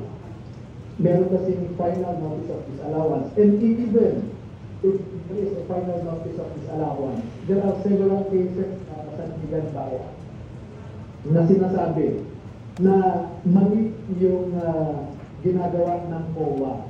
Ang role lang ng COA is to audit numbers, no? And wala silang karapatan ng mag-interpret kung ano ang ibig sabihin na grossly disadvantageous to the government, overpriced, substandard, or whatever, no? it is a question of fact na it's only the courts that can interpret those legal terms. Kaya naranasan ko ang dalawang kaso sa Sandigan Bayan na yan ang sinasabi nila na in-ignore ng Sandigan Bayan yung formal notice of disallowance dahil nagkakamali rin ng COA. So, sa ngayon, sinasabi rin nila, na-impeach siya i-explain niya dahil na-impeach na siya. Pero nakakalimutan nila na merong decision ng Supreme Court. Ang sabi naman nila, under MR yan. Pero alam niyo po kung ang kaso ay under Rule 65, yung certiorari sinasabi natin, grave abuse of discretion, executory po yan. Dahil kung sasabihin mo na hindi pa naman final yan, we can proceed. It is contrary to the very purpose of a certiorari petition to stop right away what is perceived to be a grave abuse of discretion. So as of now, kahit naka-MR yan, executory yung decision ng Supreme Court. So, legally and technically, walang impeachment, hindi impeach si VP Inday dahil minalify ng Supreme Court lahat ng proceedings ng House of Representatives, no? Dineclare na unconstitutional. So, to be accurate about it, VP Sara is not impeached. No? Pangalawa, there is no COA finding of any irregularity on the alleged misuse of the confidential fund. So, walang reason na mag-resign din siya. Salamat. Ito nga, live tayo ngayon dito sa Mendiola pa rin. Nagkakagulo ngayon dito sa comment section dahil mukhang may superhero silang nakita. Oh my God. Kasi nakita nila dumating si Captain Cavite. Si SING Secretary, ang pinuno ng Avengers. Kasi dumating siya para umakyat dyan sa bombero at ayan, magpasid-pasid. At balita rin natin na ang Pangulo ay nasa Malacanang na rin at binabantayan itong mga nangyayaring pagkilos protesta at pagdami ng tao dyan sa may Mendiola. So, mukhang ready na si SILG manghuli dahil sinabi niya ito na kapag kayo ay nagsalita ng mga bagay na hindi dapat sabihin, yari kayo. Yung nangyari, Boss Dada, nung panahon ng EDSA 1, lumusob yung mga tao sa palasyo. Tapos meron din nandun sa Camp Aguinaldo, tapos sa Krame. Tapos nagde-defect yung mga sundalo. Iba-ibang unit, nagde-defect. Tapos nagkaroon lang mga taong bahay nandun sa palasyo din, umalis ng Pangulo. Kaya iba naman sa EDSA 2. Ang EDSA 2, hindi nagpunta ng palasyo. Nag-iisip pa lang kung anong gagawin. Pupunta na ba ng Mendiola o maghihintay dito sa EDSA. Ang nangyari doon, habang nandun sila sa EDSA, nagsalita, umakit ng entablado. Si then General Angie Reyes, kasama niya yung service commanders ng yung mga armed forces, Philippine Army, Philippine Navy, tapos yun na, withdrawal of support. Pagmula doon, si Pangulong Estrada umalis, makisasakyan niya sa likod, tumaan, no? Tapos lumipas. Now, in both cases, hindi yung tinignan ng Korte Suprema na kudeta, hindi yung rebellion, hindi yung sedition, hindi rin yung pinangunahan ng military. Pagkos, ang military lamang bilang proteksyon, sabi ko, bilang proteksyon sa karapatan, because the AFP, di ba, to protect the Filipino people, nag-stand down not to accept illegal orders, not to execute illegal orders. Hindi na umalaw. So nung hindi na paggalaw doon, nag-take over at that time, di ba, si Cory Aquino. Tapos question, manalo ba si Cory Aquino? Hindi. Sabi ng Supreme Court, voice of the people na yan. Ang pagkaya pa nga nila yung lawyers. May Vice President doon, bakit siya ang naging presidente? Pero Vice President. At that time, ang upul dapat si Tolentino, di ba? Dahil, but no, ang sabi ng Korte Suprema, hindi. Boses ng bansa yan, boses ng bayan yan. Siya ang umupo. So, siya yung umupo. So, parang nagkaroon yung revolutionary government, tapos nagkaroon ng 1987 Constitution. Pagdating naman ng EDSA 2, sabi ng Supreme Court, constructive resignation. Sabi niya, technically nawala ka na. Kasi hindi ka na makapag-execute ng mga bilang katrabaho bilang Pangulo. Wala na yung military, nagbito ng support, civil institutions, yung mga gobyerno, nagbito ng support. So therefore, sabi nila, GMA now is the president. So gusto ko lang iklaro yun na sa dalawang kaso na yun, hindi nagkaroon ng balilan, hindi nagkaroon ng tumayo ng military. Hindi, sabi ng military, hirap na bansa eh. Bugbog na ekonomiya, kawawa ng taong bayan, tuloy-tuloy na nanding na korupsyon, hindi na kami susunod. Withdraw support na kami. Yun ang nangyari sa technically sa dalawang kaso. Ang isa pang wala noon na meron ngayon, yun nakatayo sa bumbero, ganyan. Noong mga panahon noon, walang ganyan. Ay ngayon, meron ganyan. So medyo delikado tayo dyan. Attorney. Sobrang bibo-bibo ni Secretary John Vic Remulla. Pogi pala to. Sana ganyan din kabibo si BBM habang nagnanakawan yung kanyang mga kabarkada at bantay na bantay din dapat siya noon. Ay, Secretary Mike, may question ako sa Secretary Mike. At this stage, Secretary, dapat bang mawalan na ng gana ang taong bayan na wala nang pupuntahan itong ating mga ginagawang movement? Or ito pa lamang ba ay beginning of the end? Kasi nung EDSA 1 and EDSA 2, Secretary Mike, gaano ba katagal bago nagkaroon ng aktual na revolusyon at people power? Basta pa tayo. Basta pa tayo. Kinakabog yan. Pagbayanan natin sa mga oldies yan. Bata pa ako, no?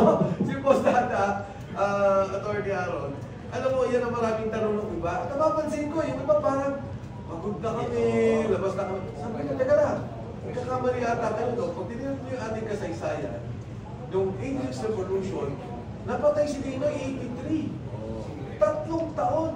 Tao na yung pinatay na leader natin at ating bansa bago nagkaroon talaga ng matinding reaksyon ng taong bayan.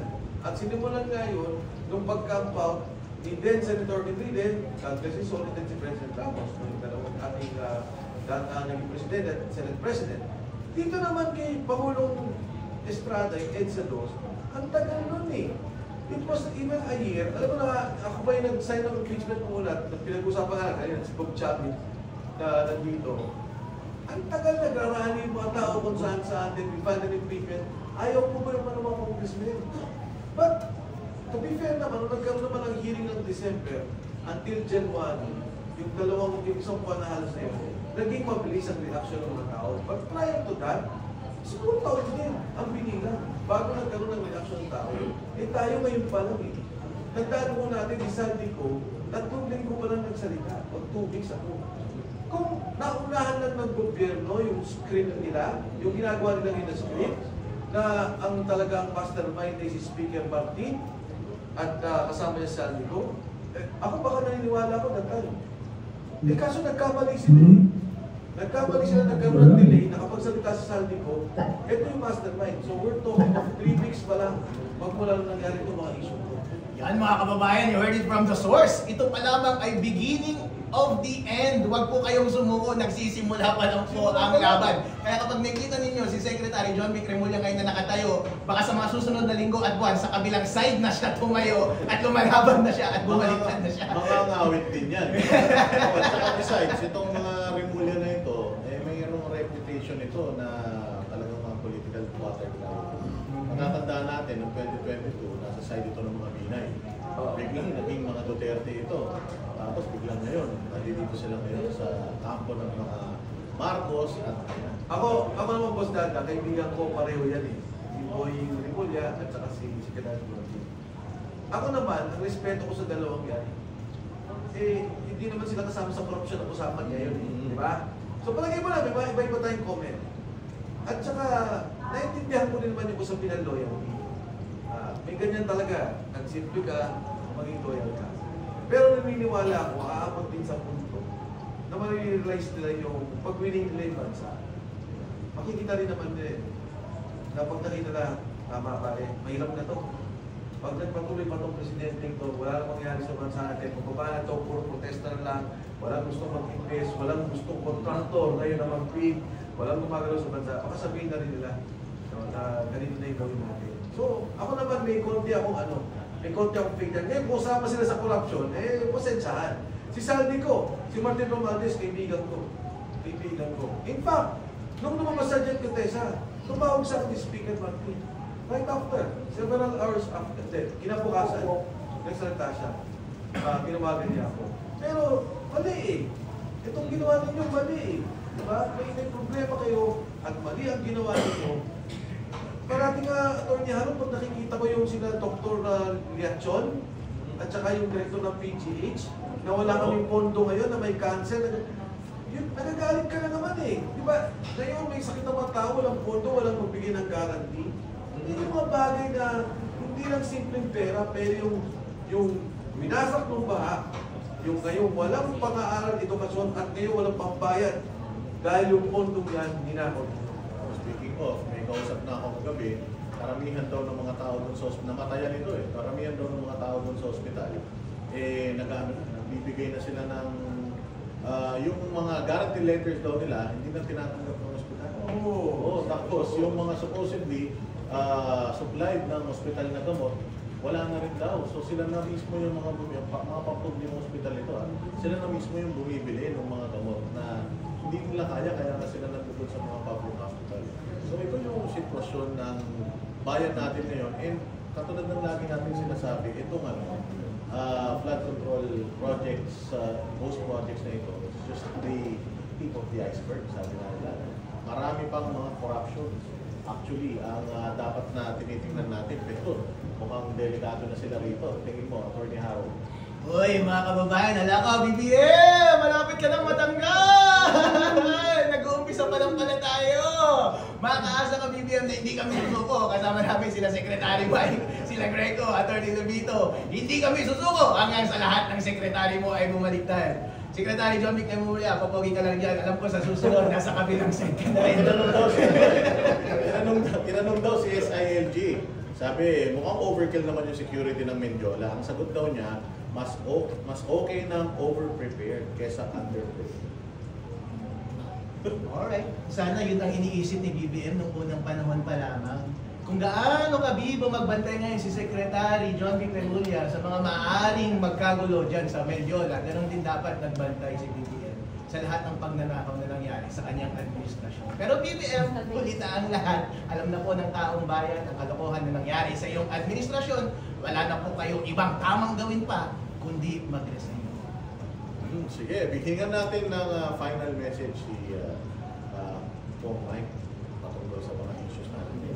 Maraming salamat, Boss Dada. Of course, Atty. Harold, alam nyo, tuwing nagsasalita po si Atty. Harold, hindi na kami tumatawa. Itong buong kasama namin nandito, nagtatawanan. Always a pleasure to be with Atty. Harold. Kung may pa ng 12 hours, Boss Dada.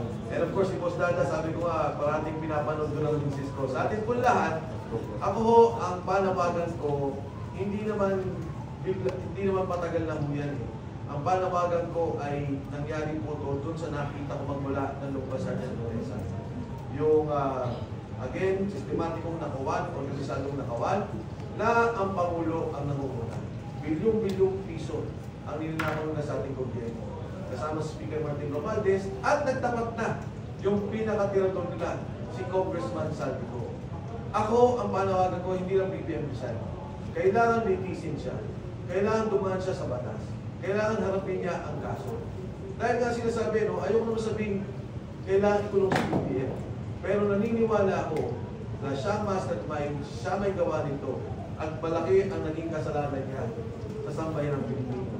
Nung akin siyang kinampanya, kasama si Inday Sara Duterte, si President BBM Marcos, ang sabi ko, ang paniwala ko, magbubuo siya ng ligasiya na kanyang iniwan dun sa kanyang ama. Yan paniwala ko eh.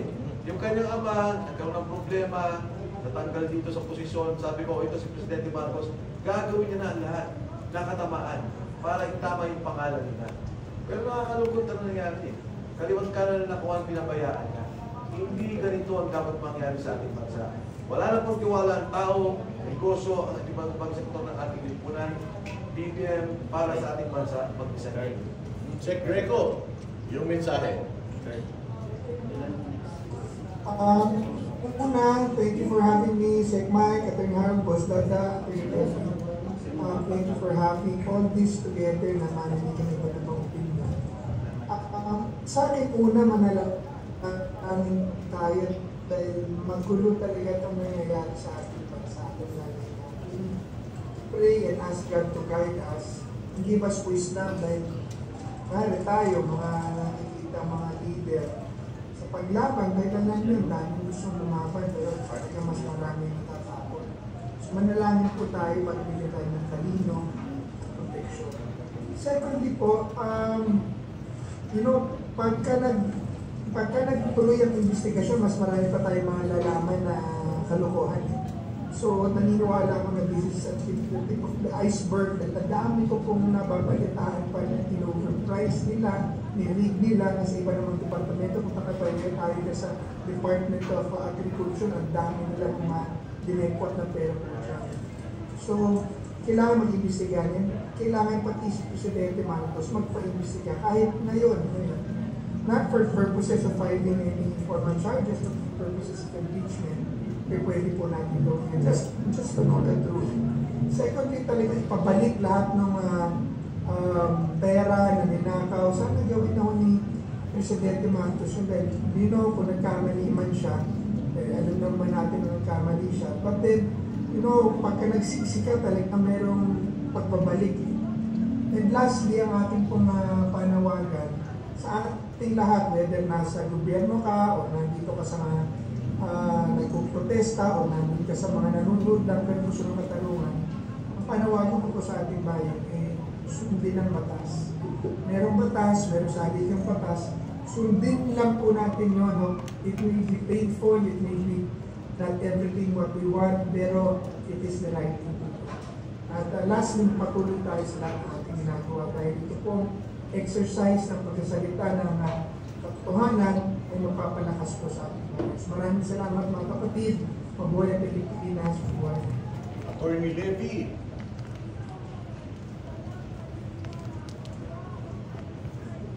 Yes, Attorney Levy. Yes, yung 3 taon at 3.5 years katulad sa BBM.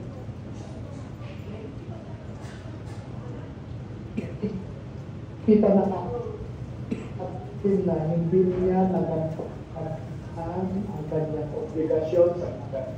Ang sabi doon ay he is the head of the executive branch, fully executive. Ang nangyari, hindi niya binabayaan, no? At pinabayaan niya na manakaw ang pera ng bayan. So hindi niya ginamparan ang kanyang trabaho. Doon naman sa sarili niyang gawa na sinabi si Pangulong Marcos noon na 8-point development program niya.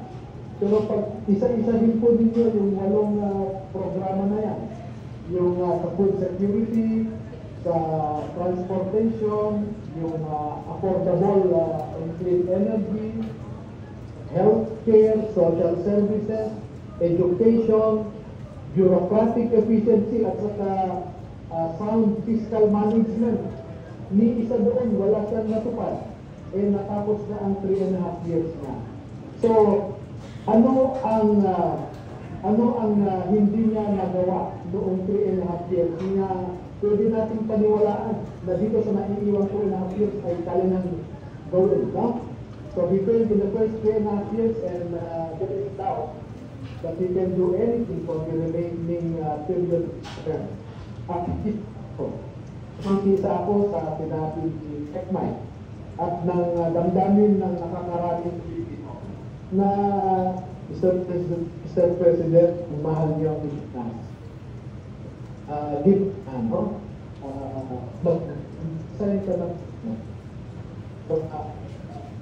Magkaroon ng paghihilom ang ating bansa.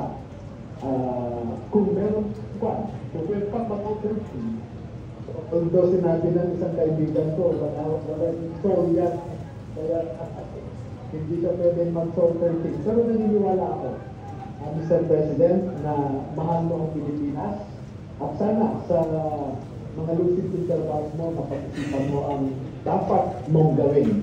At pagbigyan mo na ang hinaing ng nakakaraming Pilipino na tama na, no? Surrender sana at pagbigyan mo na si VP Sara na mamuno. Salamat po. Ayan, siyempre, itong si Lakay, Vice Mayor, Attorney Harold. Yeah, pare! Mga kababayan kong Pilipino, simple lamang po ang tanong na nasa harap ninyo ngayon. Naniniwala po ba kayo sa malawakang pagnanakaw ng kaban ng bayan sa ilalim ng administrasyon ni BBM? Alam niyo na po ang sagot dyan. At ang sagot dyan ay opo. At kung ang ganun po, gusto niyo na po bang mag-resign si BBM? At alam ko din po na ang gusto ninyong mayari ay mawala na siya sa pwesto. Kung ganun po, huwag niyo na pong lokohin ang inyong sarili. I-preserva po ninyo ang inyong dignidad at self-respect at isigaw po ninyo at magkaroon po kayo ng sariling paninindigan. Huwag po kayong paloloko sa noise na sinasabi nilang explanation, sa kanilang pagmamanipulate at sa kanilang paggagaslight sa inyo. Simple lamang po, gusto nyo po ba ng korupsyon pa rin sa susunod na 3 taon? Kung ayaw nyo po, isigaw po ninyo na mag-resign na si BBM. Wala na pong iba pang pagkakataon para po isigaw ninyo or magkaroon ng ganitong klase pang pagbabago sa ating lipunan. So kung ganito po kagrabe ang panloloko na ginagawa sa atin at hindi pa po kayo gumagawa ng hakbang, well, deserve siguro natin na maloko tayo ng mga buhaya na nanonood o namumuno sa atin. Pero po, kung gusto po ninyong improve ang pamumuno sa Pilipinas, ito po ang pagkakataon para baguhin po ang kultura ng pamumuno sa ating bansa. At isigaw po ninyo, ayaw na po namin ng pagnanakaw, BBM, umalis ka na. Break na kayo. Yes, break na kami. Break na kayo. Ayan nga, at ang susunod na batch ng The Stabilizers ay si Master Judea, Alan Balangi, at si Mayor Mike Raman, mga kasama natin tayo. So, huwag po kayong alis, standby lang po tayo dahil marami pa tayong mga kakausap at sa pagpapalik ng Panawagan ng Bayan, virtual rally ng tao. Yeah, thank you. Thank you. Everything was taken from you, nothing